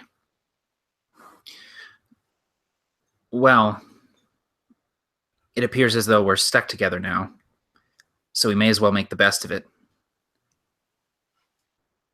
You'll journey with us for now. We have to see to this first. Then, when my job here is done, when I've seen to the obligation of these friends, then I'll go into the Feywild and I'll meet with Oberon and I'll get Pebble back. Yeah. Everything you're saying is absolutely right. And he stops and he turns and he looks at you, Oren, eye to eye. You're about the same height, maybe. And he looks at you and he says, listen, I know Oberon. We can do this together. But it's not really the portals. He thinks that this whole thing can be stopped. The Shadowfell peeking through into the Feywild, into the material plane, going crazy. He feels that this can all be stopped using this item you're looking for, this stick. You know what I'm talking about, right? Come on. We can all trust each other, right? And he starts looking around at everybody. He's kind of arms held outwards, spinning around, looking at Nymeria. Right? You can relate to me, Fireblood, right? So are these things we can hear? We can hear him talking? Is he speaking out loud, or is it a telepathic conversation? You can hear the imp speaking. You cannot hear anything Oren is saying. So you are listening to half a conversation. And Gaharl would sort of look at Oren just like completely unsure of what to do. Like almost like mom and dad are having an argument and there's nowhere for me to go. Like I feel like I shouldn't be listening to this. You know, he feels uncomfortable hearing this, mostly because he can only hear one half of it. You know, he feels a little uncomfortable. Yeah, he looks at you and he says, whoa, don't think too hard, big guy, noticing the look of puzzle on your face. And he looks back at you, Oren, and he says, listen, he sent me here specifically to get the piece. I don't know what that means. He said you would know. Get the piece, make sure you get it. That way he knows that it's safe. And then once you've got it, you get your voice back. You get your voice back, you get your pebble back, you go on your merry way. He has his thing, that way he can ensure that, you know, no problems are done. And that's it. Come on, can we work together, please? I got some wings to think about, you know what I'm saying? I'd like to fly away. He laughs at the joke and then falls silent.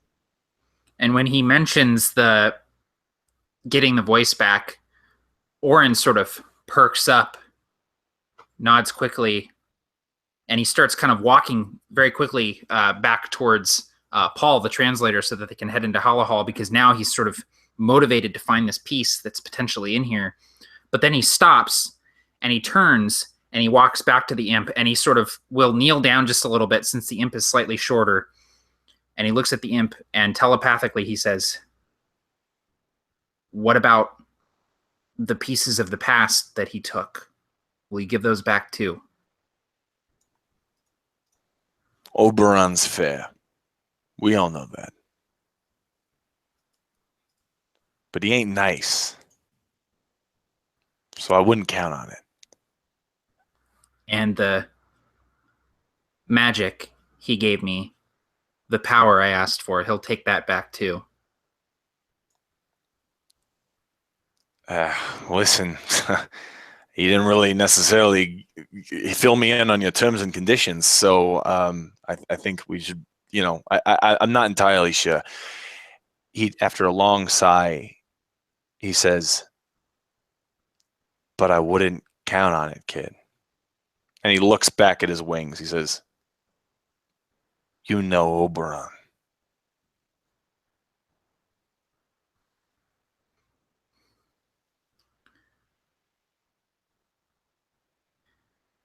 Right. You have to be my voice, but we don't have the same relationship that Pebble and I had, where he knew what to filter. I think a lot of things about these people, but they're my friends. For now, just tell them that I'm ready to go. Matt, repeat after me. Can you say "never again" with the accent? Never again. All right. So you are now never again. Your new familiar for the time being, while you journey on to find the next segment of the Rod of Seven Parts.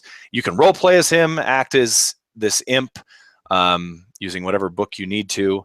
And I will jump in whenever I need to for any sort of like storyline stuff. Sounds good. Let me go put on my imp costume and then we can start again. Yeah, that would be great if that's cool. Just a minute. I gotta, with the pitchfork. I should have said leather daddy. I dang it, man. I missed the shot. So when there's a bit of a silence, or I guess actually he's potentially gonna tell us something. So maybe after that, right? I think he's gonna tell us potentially what, I don't know. It's up to you. Oh yeah, the imp just kind of, he turns to the rest of you and says, he kind of jerks a clawed thumb over at Orin and says, "He's ready to go." And I would look to Orin, sort of ignoring the imp, and say, "You think I should kill him? You want to try again? I mean, we probably got another hour to spare." And the imp kind of looks alarmed, and Orin shakes his head and looks at the imp, and the imp turns to you and says, "No, don't kill him. Don't kill me." But he's basically saying, in order for him to get Pebble back, we got to do something here. We got to go find a piece or something, and then he can get Pebble back. So he's saying we're stuck with me for now. I'll just keep in mind that it's his decision now, but the moment it becomes my decision, you're out of here. And he kind of loud and clear, boss. He kind of like does a lunge at him, like.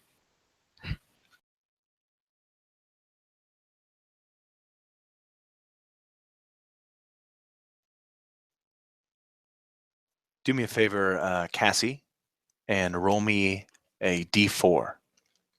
And post the result in the chat. The the journey through the tunnel ends, but you don't notice it at first.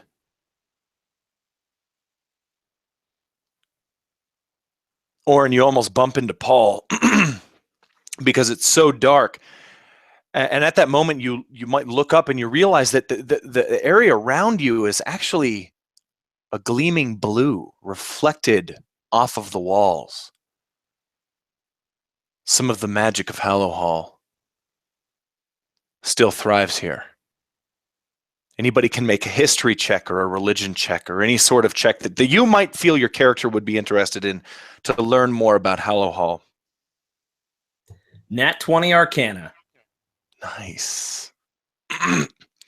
But the natural lighting arcane lighting in this room is beautiful. Watery ripples spread across the walls and ceiling. So I got a 22, but I wanted to say specifically that Gaharl traveled a lot and explored a lot before he sort of became a wind and before the death of his parents. And Hallowhall was always somewhere he wanted to go and really see. And it pains him to see it in the state that it is now, knowing that he'll never get to see it in its full glory. You know, kind of walking through its carcass at this point, having dreamed as a younger dragonborn to go there and see what it was really like. Well, you never imagined it like this, did you? A young dragonborn dreaming of heading to Sur Salin and going, the road to Sur Salin through Hallowhall. And now, I mean, it's just the inside of a mountain. This large room is one of few. The spaces you've been walking through have been dug by the refugees or dug by the military themselves. You're in trenches topped with collapsed rooftops. The entire city has come down. Only now that you can take a breath in this larger room can you see what you might have missed. Now, what you said 22, James, what was that 22 for? Oh, sorry, history check. History. A history check, okay. Quintrek, as you see the blue rippling,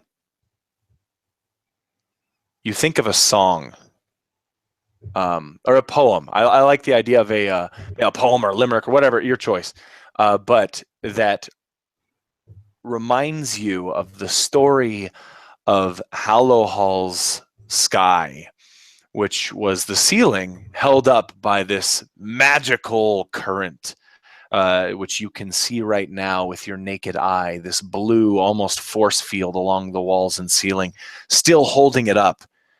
It becomes clear to you that this, or at least a failure of this magic, caused the city to collapse. But here, in this one room, the magic still persists. Tell me something else about this room, Tim. So something else about this room is that faintly behind it, it looks like it's been grime covered for a very long time, but it looks like there was a mural on this wall. And the poem that kind of reminds Quintrek, it all connects. And he sort of knows this particular mural. It's a famous mural, but he's only seen recreations or pieces. And now he's sort of seeing this, this mural, and it's faded, but the mural is called Dusk Dismantled. And it's basically, it shows a history of the dwarves as they believe it in Ankea, from as far back to this impossible machine, kind of all the way up through, and you can kind of see this faint mural glimmering behind this blue aura. You hear Paul's voice behind you, Quintrek, repeating what you're thinking as he says, religious texts were written here. Religious texts. This profound thought, sacred words, penned in this place. Spoken aloud, you hear it reverberate off of all the walls. Even whispers can be heard here. Which reminds me, roll perception.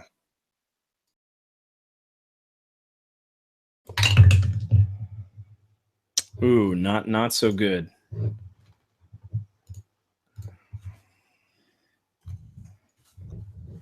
Hallowhall's an old city. That's what crosses your mind, Gaharl, as you're looking at this mural.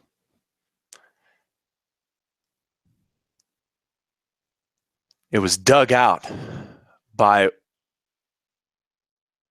Wait, what was that?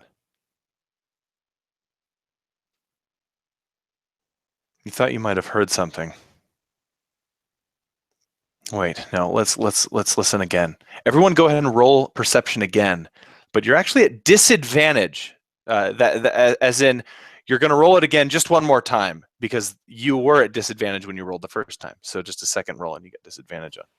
So when he thinks he hears something, Gahar would immediately look over to the new member of the party, the imp, expecting that he was up to something or otherwise doing some BS. But I imagine would probably get would realize quickly that it wasn't.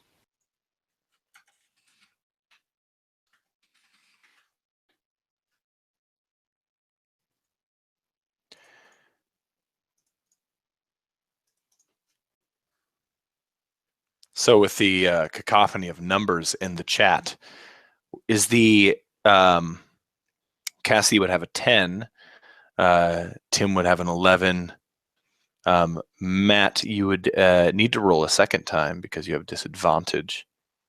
Actually, a first time as well, I think, on your perception check. And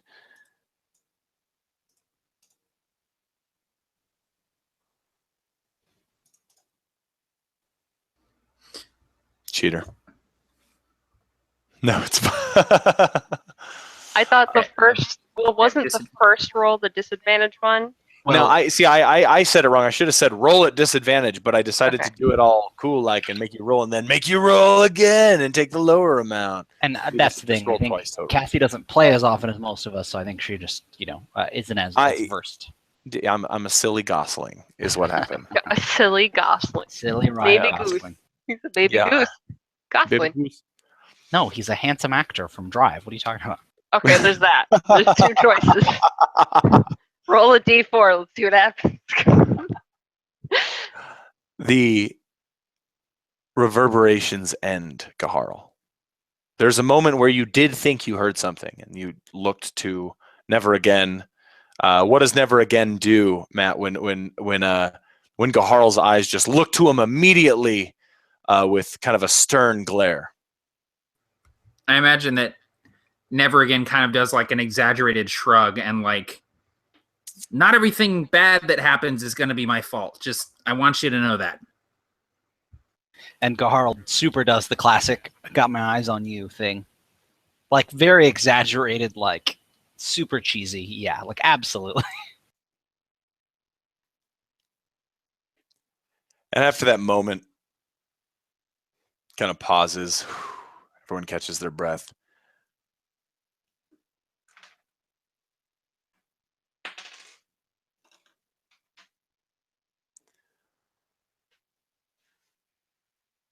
Oren, you see bright white eyes with completely black pupils. The whites of the eyes are slender, thin discs appear directly behind Quintrek, over his shoulder against the trench.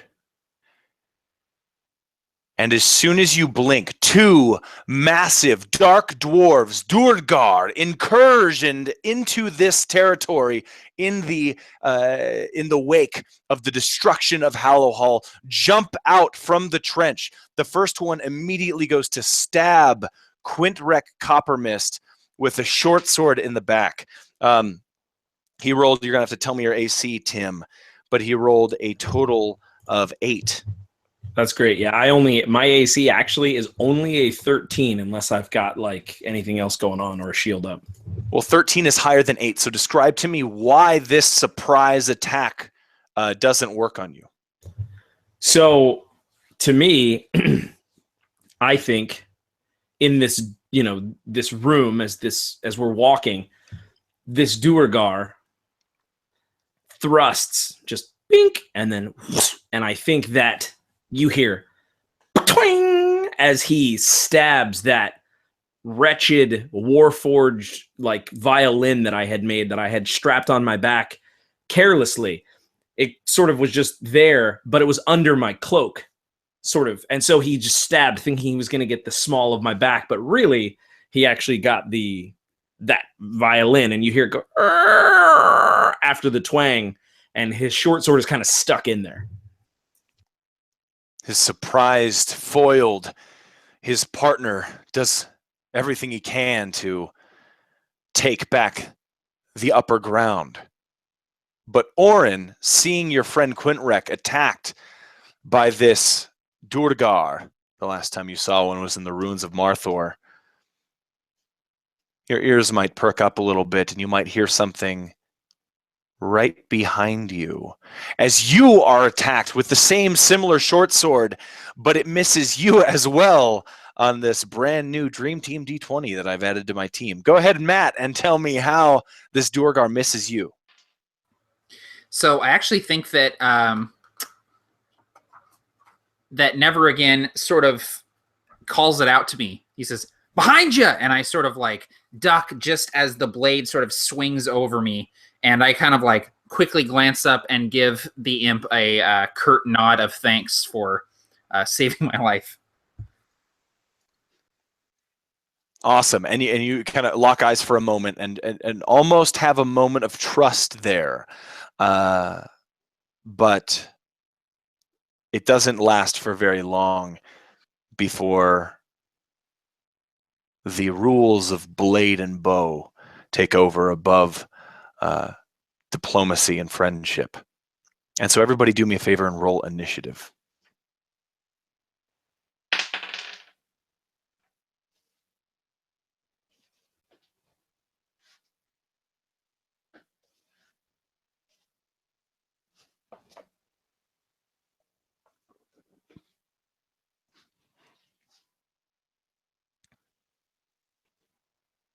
All right, Tim, so for your knowledge, the Durgar got a 10 on initiative.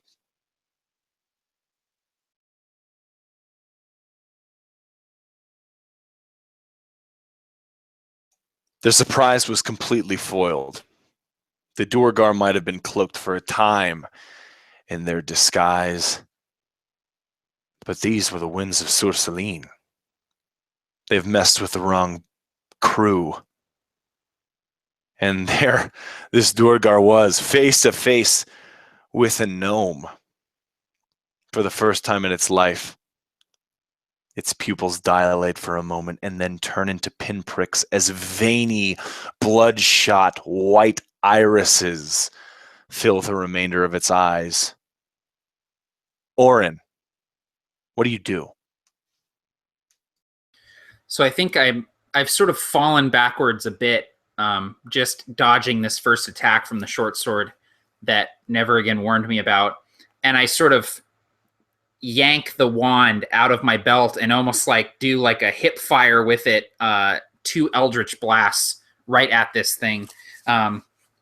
Sort of fanning the hammer, as it were, just like putting my all into it, trying to knock this guy out. So I'm going to do both of my eldritch blasts here. I'm just going to roll 2d20 for it. The whites of his eyes never shift. He never sees whatever you're about to do. He never sees it coming. So it's a 14 on one of the beams and a 12 on the other.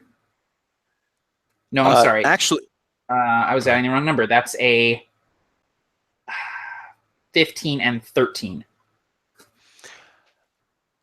the first shot ricochets off of this Durgar's armor. This surprises you, but only for a moment, before the second shot misses completely.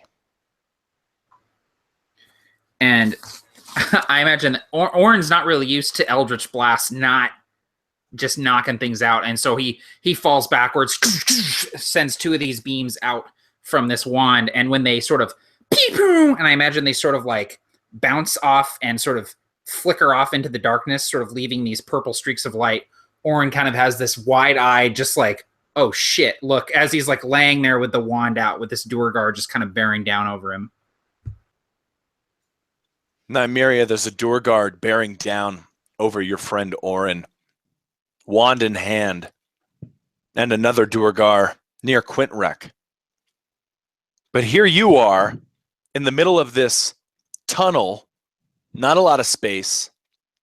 Whatever you can imagine being on a battlefield, you can feel free to improvise it being located in this tunnel, whatever you want. What do you do? In a tunnel? This just seems like a bad spot to be. Nymeria, It's actually Oh, I'm sorry, I should clarify. It's actually big there room, is this there's a large opening in this tunnel into a larger room, and I didn't Right. specify, but that's what there is. Yeah. but we were coming upon that room at the time. Yeah. Okay. I think that seeing Orin in trouble, closest to her for the moment, she takes out her trusty spider staff, which she's thankfully kept a hold of during all of their adventures, and tries to fire upon the Drugar to maybe get him stuck on the side of a wall, basically, if possible. Oh, nice. Yeah, for sure. That was a bad roll. Oh gosh. Did I put dexterity? Yeah. Okay. 14. Versus armor class. Yeah, I Yeah. believe so. Yeah. It's, Yeah. Okay. And would it be vines that would strap this Duergar to the wall? It's spider web. Sticky, Okay, spider webs. stringy stuff. Yeah. You see him flung backwards against the trench's wall. Yes, this is a trench. The ceiling of which is opened up into this larger room, but there this wall that he's stuck against. He looks left, and there's this skeleton of a dwarf, just rotted and decayed inside the just slumped against the bottom of the trench, and he. Demanding that his fate not be the same, this Duergar says, and he rips himself off of the wall and stands to face all of you. Do you want to do anything else on your turn, Nymeria, before we go to Quint? She'd be rushing closer to Orin to kind of help protect him. She just at least got the Drugar away a little bit further. So. Do you want to stand between? Do you want to stand between Orin and the Duergar that was phasing him? So like you're gonna have to get through me. Or like What you're saying? next to him. She knows he can hold his own. Okay, all right. So Nymeria walks over and just kind of. Yeah. If he was injured or Needs support. having a really rough time, then absolutely. Yeah, for sure. And you just helped him quite a bit, right? You blasted that Duergar back. Yes. Quintrek. This Duergar is basically right on top of you, but you've got the upper hand. What's it going to be? So I want to say, for the record, that I'm actually using D&D Beyond to look up my spells, and it's working really well. Nice. It's super handy to be able to type them in because I've got my spell list, but boom, I just pulled. So anyway, I'm over here with a book like a chump. It dawned on me like when I was like, oh, what spells do I have? And I thought, oh, dude, I've got flipping. And so that's my mass cure wounds and all that. But so what I'm going to do is I'm actually going to use a spell that I typically... I've only used it once before.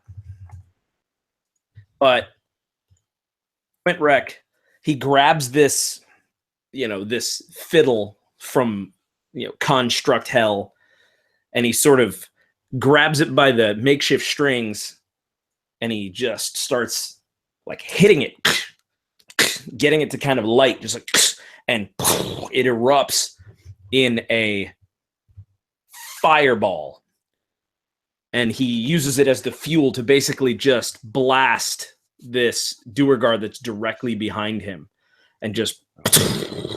So essentially, you need to do a dex save as the Duergar. And my spell save DC at level 10 is a 17. Okay, so he fails immediately. And not only do you make him... you just make him blast backward with this fireball, but you slam him right into... some sort of magical undetonated device, which is going to make you roll a dexterity save as well, Quintrek Copper Mist. Go ahead and roll it. Same dex save as he had to do. Let's see. Okay, absolutely. In addition, and he takes 8d6 fire damage. Dope. Awesome. Do you want me to roll that first, or Go ahead. Yeah, no problem. let's do?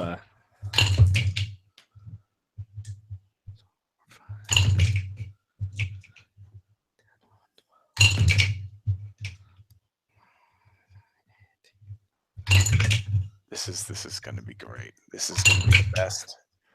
The best kill He in takes Quintrek Copper Mist's bucket list is coming 32 fire damage as this fireball just erupts him, knocks him back. My deck save is a nat 20. Oh, perfect. Flipping yes. Dude, these Beautiful. dice are magic. Here's the deal. Here's the deal. It didn't take long for the people here to lose their minds. Everything they could to get any advantage they could. They did whatever it took. Some experimental weapons were in the mix, filled with horrifying arcane firepower, too unpredictable until the Battle of Hallowhall. Tim, this charge of magical energy that explodes not only kills this Durgar, but because it's one of these experimental weapons, every time it hits somebody, they have to roll on the wild magic chart. So I'm going to let you roll the D100 to see what happens to this Durgar as it dies, since you failed your save. My standard checklist dice don't have 100-sided die, so I'm at a loss. Oh man! And the real roll is an 85. Oh, see, so I was nice. I was nice. So that on the wild magic chart is you cast mirror image. So mirror image is cast on this Durgar. Whatever that means to you, Tim, go ahead and describe how this Durgar dies in this explosion of fire and wild magic. So this crazy piece of Warforged shoots like shrapnel as this Durgar is engulfed in flames. And I imagine that it's this quick flash burn, like. But then right after that, there's sort of this backdraft where everything gets silent and you hear this kind of sucking sound as this thing gets ignited, this weapon. It's like. And then as it explodes in this blue, like this blue plume, right? Because the energy surrounding this room is all this blue. It's like. And 3 illusory duplicates of Quintrek immediately appear. And basically, until this spell ends, until mirror image ends, these duplicates move with me and mimic my actions. They shift with me, and it's impossible to track which one is really me. And so anytime any of these Durgar try to target me, they have to roll a d20, and that dictates whether they can really attack Quint or one of his duplicates. Awesome. So this Durgar becomes vaporized. There's only one left in this trench. But now there's become basically 7 of you. The next person on the list would be the Durgar that has just pulled himself from the trench wall, pulled the spiderwebs off of him, and become free. He stands there and he kicks aside this aluminum coffee cup that just happens to be sitting on the floor of the trench, and he takes his short sword and he stuffs it into the ground. He reaches behind himself and he pulls a small black sphere out of his pocket, excuse me. This bead of onyx clutched in between his fingers. This is only a half a second long, but it feels like forever. Orin, You feel it inside of you. This thing trying to break out. You see the sphere in the Durgar's hand as the Durgar sacrifices itself for its greater good. The sphere implodes in a bout of seismic damage all around.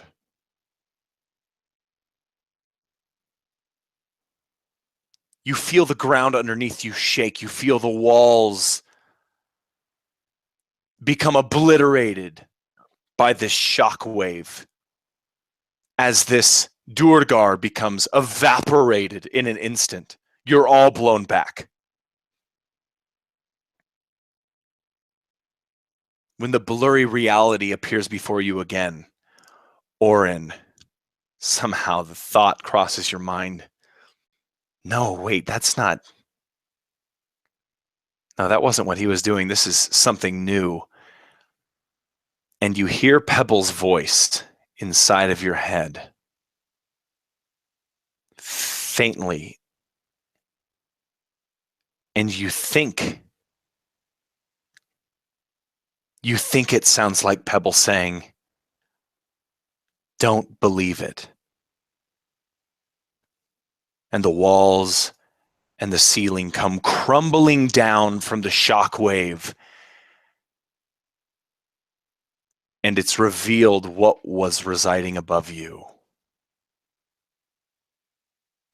A massive dwarven digger of Hallowhall. Drill as one arm. Explosive flaming cannon as the other.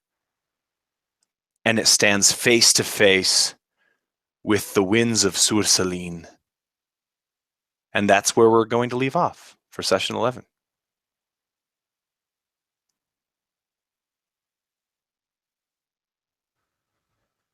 Bro, that's awesome. We're going to have to boss fight this thing. Oh my God. Oh, dude. Flippin' Wait. awesome. What kind of damage do we get from being thrown back? Did we find out? I think it would probably be 3 damage. I think you would probably all roll acrobatics checks. And then whatever that is, whatever you got, half of that you remove from your falling damage or something. I can't remember what it is. Barker, for the first time ever, somebody asked you what a number was, and you picked a random one instead of rolling a die. Wait, which one? What? What do we Wait, say do? that again. Somebody asked how many, like a number, and like Barker usually is like, oh, let me roll, I don't know, a die to find out. And you're just like, 3. Oh, wow. It was just fun. No, because you were like 3. I rolled a die though. Oh, you did? I rolled my Watto That's Fate my die, fault. man. I didn't hear I know Okay, that it was makes my it worse now, and also you can't see me. It's occurring to me that you can't see me, but we closed out the session Can't because see you. because I'm trying to go for Hey. like movie theater visit length sessions. I don't want to take all your evenings. I don't want to take all my evenings. 2.5 hours, 3 hours. I feel like is a bunch of time for us to kind of hang out and play D&D. Dude, yeah, I'm What do all you guys about that think? life. Yeah, man. I'm all about that life too, man. That's what I'm going for, Dragongrin status. Dude, I'm I with love you. those. And- Yeah, because you can. It just. I feel like it's harder to. It's easier rather to pace the session, knowing how much time you have and, like, I don't know, knowing that it's going to be short. It's almost like it's good. I don't know. Like Yeah. there's something about it that helps me make it really like tight and like a bunch of cool stuff happens and there's Yeah. no lulls and yeah. So I love it. The thing for me that was the game changer in this session was I'm trying to focus on being able to not rely on you to change the scene. I can rely on you to create the scene, but it's up to me to be like, okay, now, they just summoned this imp, but instead of putting them in that same room, I'm just going to have them walking through Yeah. Hallowhall, and then they learn who the imp is, kind of thing. Yeah. Almost like a Yeah, because I feel like it's up to, if I don't want to do that, it's up to me to say, no, I do this instead. You know what I mean? I'm like, yeah, I really like that because it's rare as a player that I'm like, yeah, I just go, so. Yeah, for sure. Thank you, everybody, for tuning in to the Winds of Sur Salin. This is, again, it's been a really experimental campaign. Rob Coletta interviewed me for Performance Check a while ago after all these wonderful people. And that's one of the things we talked about was the experimental nature of it and how I didn't realize it was such a learning experience until I started running the game. And it's been, I watched the last session and I think, man, I wouldn't do it the same way. And so as these notes, as these prep notes continue to go into this Google Doc, that again you can find on Facebook at Be a Better Game Master, as the prep notes continue to be typed in here, I continue to realize how little I need to do when I am surrounded by players who give me characters like the armless woman who is taking care of the orphans. Taverns that circles that we draw. That's what we say in AbTab is, it's hard to create something from scratch, but if I just draw you a circle, you can turn it into a beautiful design. And that's what I feel. I feel like that's the best way of game mastering. One of the things I would like to say is that this first session, I was always kind of dreading it because it felt a little railroaded to me because we had already been on this course. But I'm really excited for the Hallowhall parts in the next session, the trenches parts. There are going to be some awesome encounters there, and even afterwards, when there are multiple directions for the party to go, I think we're going to hit that sandbox feel. And thank you all. That's what I want to say. Thank you all, players wise, for helping.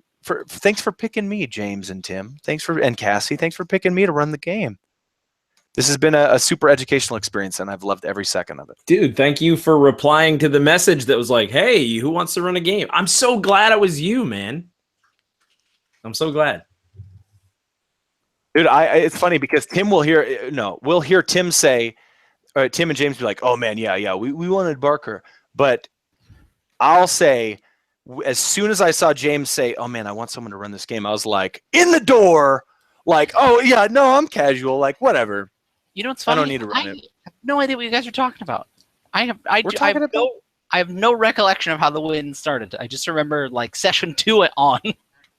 I remember Tim said, "Hey, we want someone to run this game for myself, James, and Cassie, and watch the Provokers for something similar to kind of what we have in mind," which is a joke. This is not even. I feel like it's different. I feel not even on par, in my opinion. But the level of learning that I've personally gone through as a game master, and every single session I feel like, oh man, there's a list of things that I did that I would do again if I could go back. But then there's this other list of things where it's not like I wouldn't do them or I feel bad about them. It's like, oh man, how am I going to make that better the next time? And that's how I feel. I feel like that's how you become a better game master, is you just keep doing it. You keep running games until you realize how long it takes to run a game. You keep running games for your group until you realize what your group dynamic is. And at the end of the day, it's again group. And yeah, I can prate about that on a mountaintop all day. Yeah, I think. Go ahead. I forgot what I was going to say because I read something else. Oh man, it had to do with that. Oh boy. Oh boy. Oh boy. I was going to say that is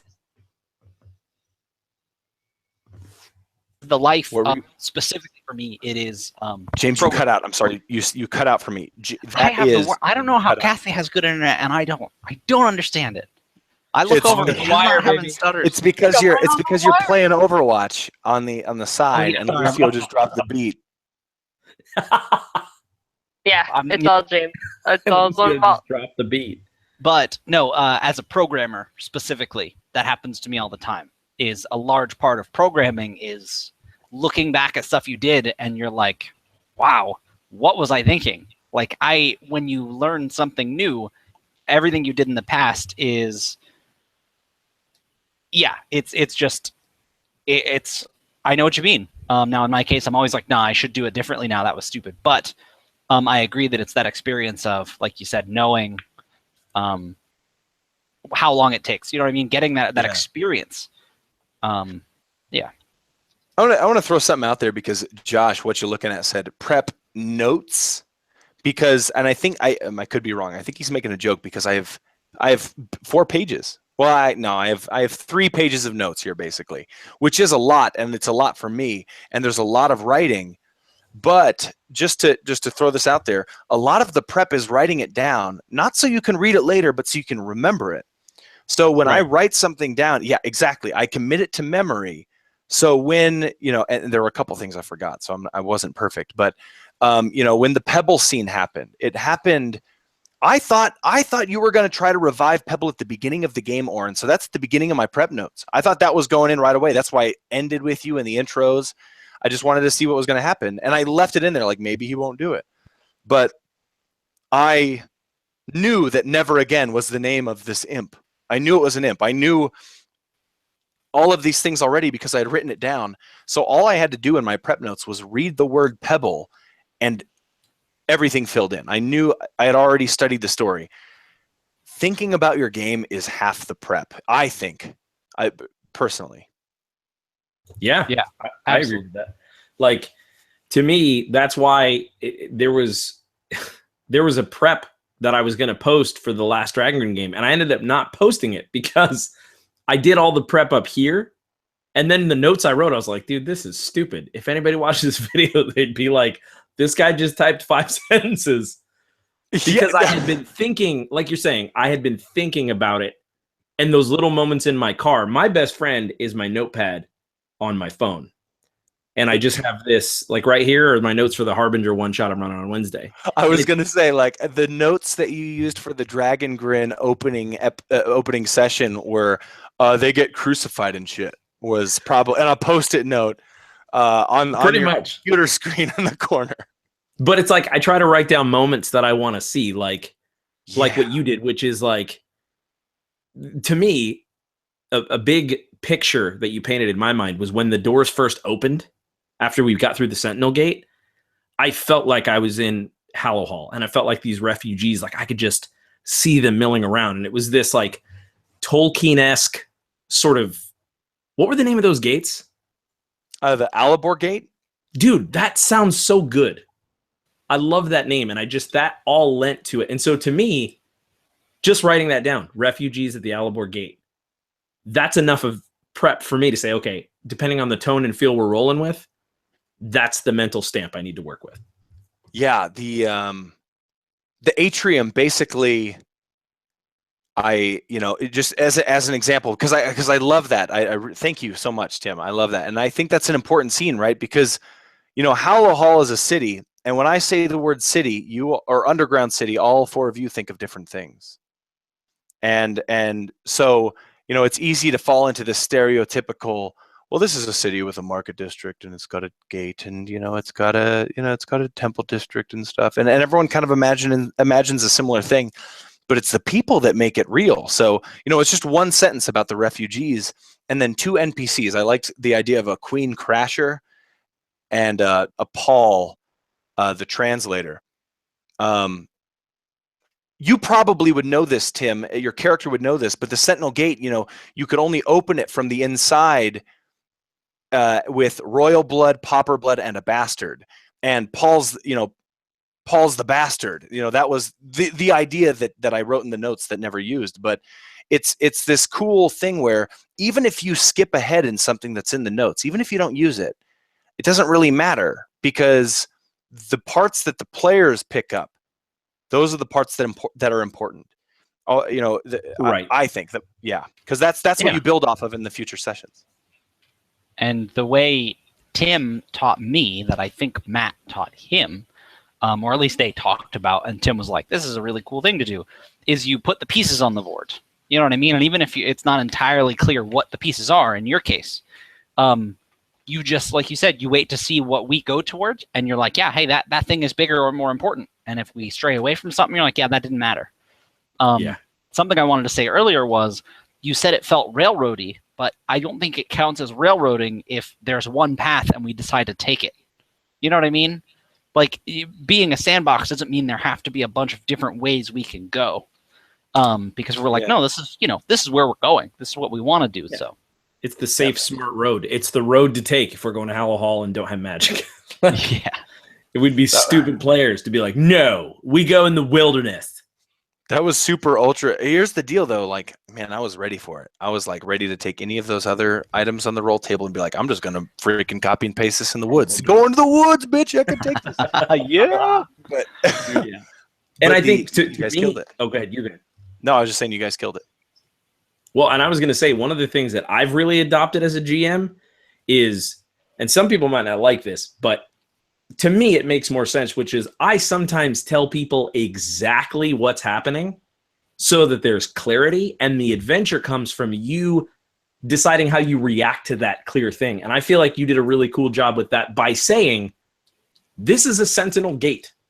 Yeah. Like, that makes me go, oh, cool. I know what that is. So like in the Dragongrin game, no one was in that first scene, but I specifically said, hey, this is Bart's daughter. Because Yeah. it made more sense, because it's cooler and everybody understands it, versus me like revealing it 5 sessions later and you're like, what? Yeah. So I love exactly. that you did Yes. that. You're like, this is a sentinel gate. And I'm like, cool. That's the perfect amount of knowledge. Now I role play how I interact with the sentinel gate. And that's the cool part, because Tim knows it's a sentinel gate.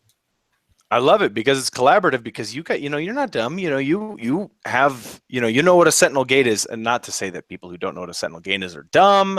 I'm just saying that's on Stone Rift at Abtab. But I'm saying that, go ahead, James. I was going to say, I think the important thing is the puzzle is not for us to figure out that it's a sentinel gate. The puzzle is the sentinel gate. So there's no reason to keep the information from us of Exactly. like, now, a really Yeah. good example is when you said it's a sentinel gate. 3 of us, knew what you were talking about. And Cassie said, sentinel gate? And so it worked because she didn't write Stone Rift. That's true. That's true. Yeah. Well, and it would be a similar thing if I said, the Winds were a similar group to a similar faction to one known as only to a few as the Convocation, and then it would be like, oh, the Convocation. It's all about those little bits, because the players are also they're characters, but they're also viewers in a way. Like they're also experiencing this kind of cinematic moment. Yeah.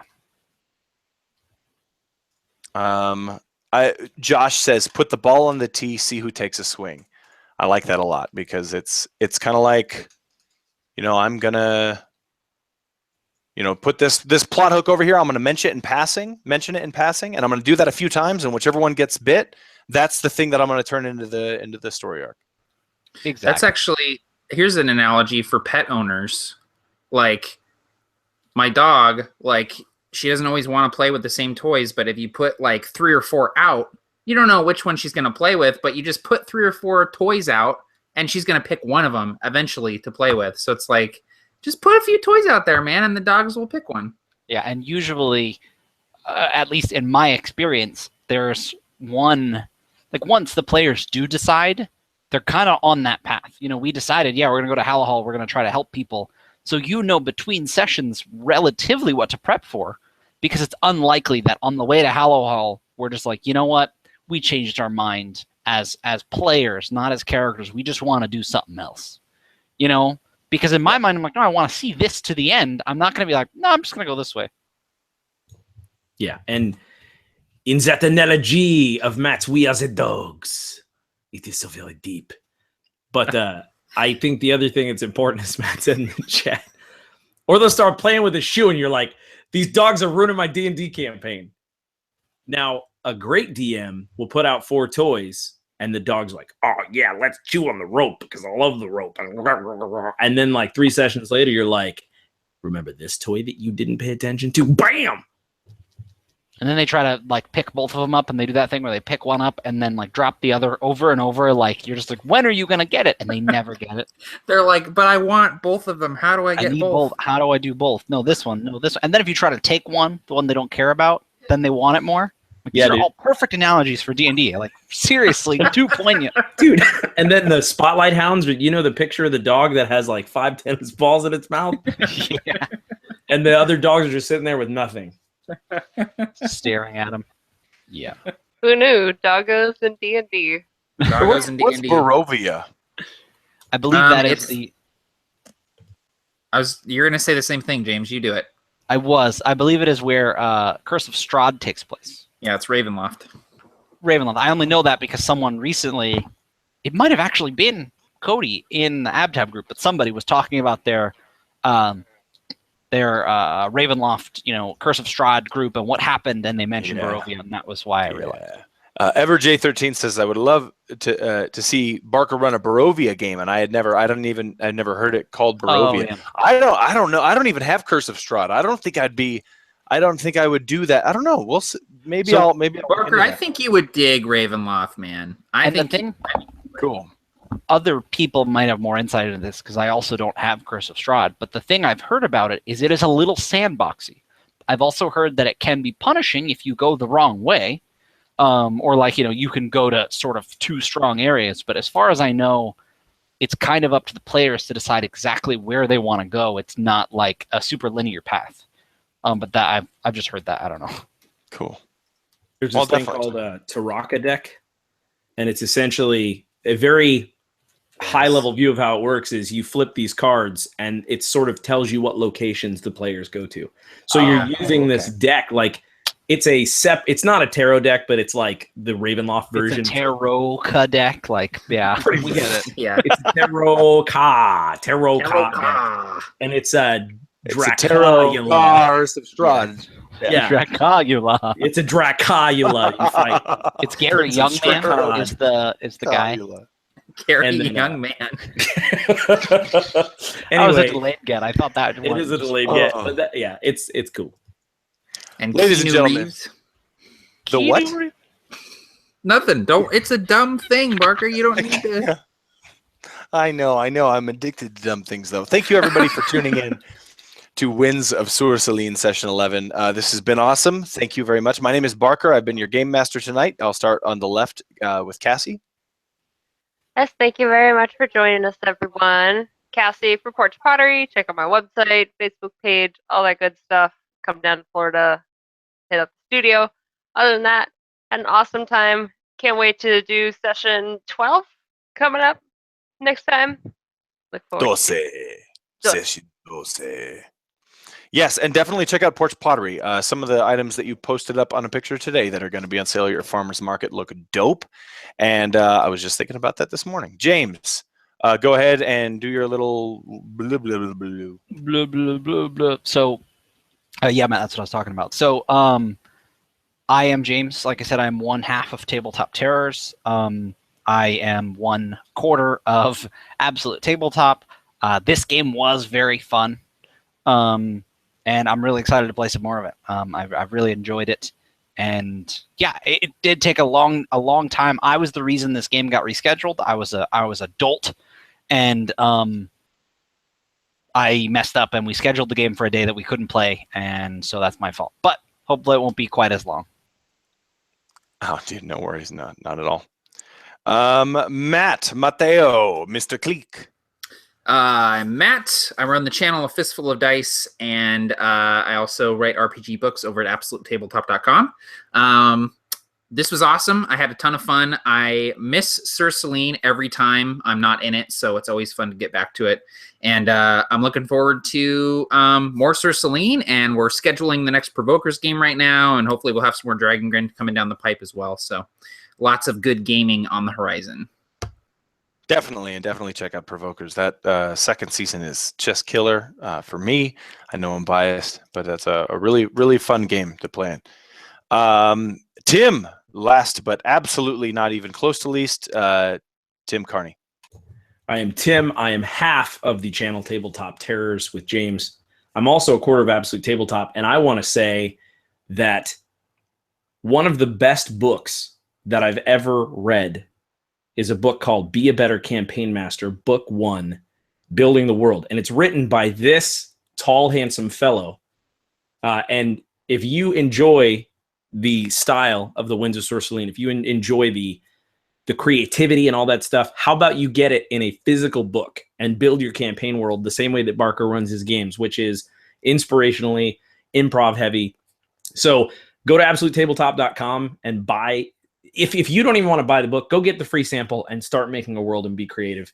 But I want to do with this Beauty and the Beast cup that I got from killing an elite Gaston.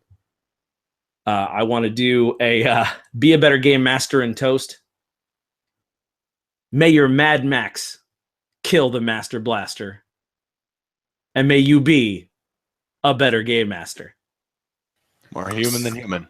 Double Look tap. at him. He has the mind of a child. Oh. Bye-bye. Bye-bye.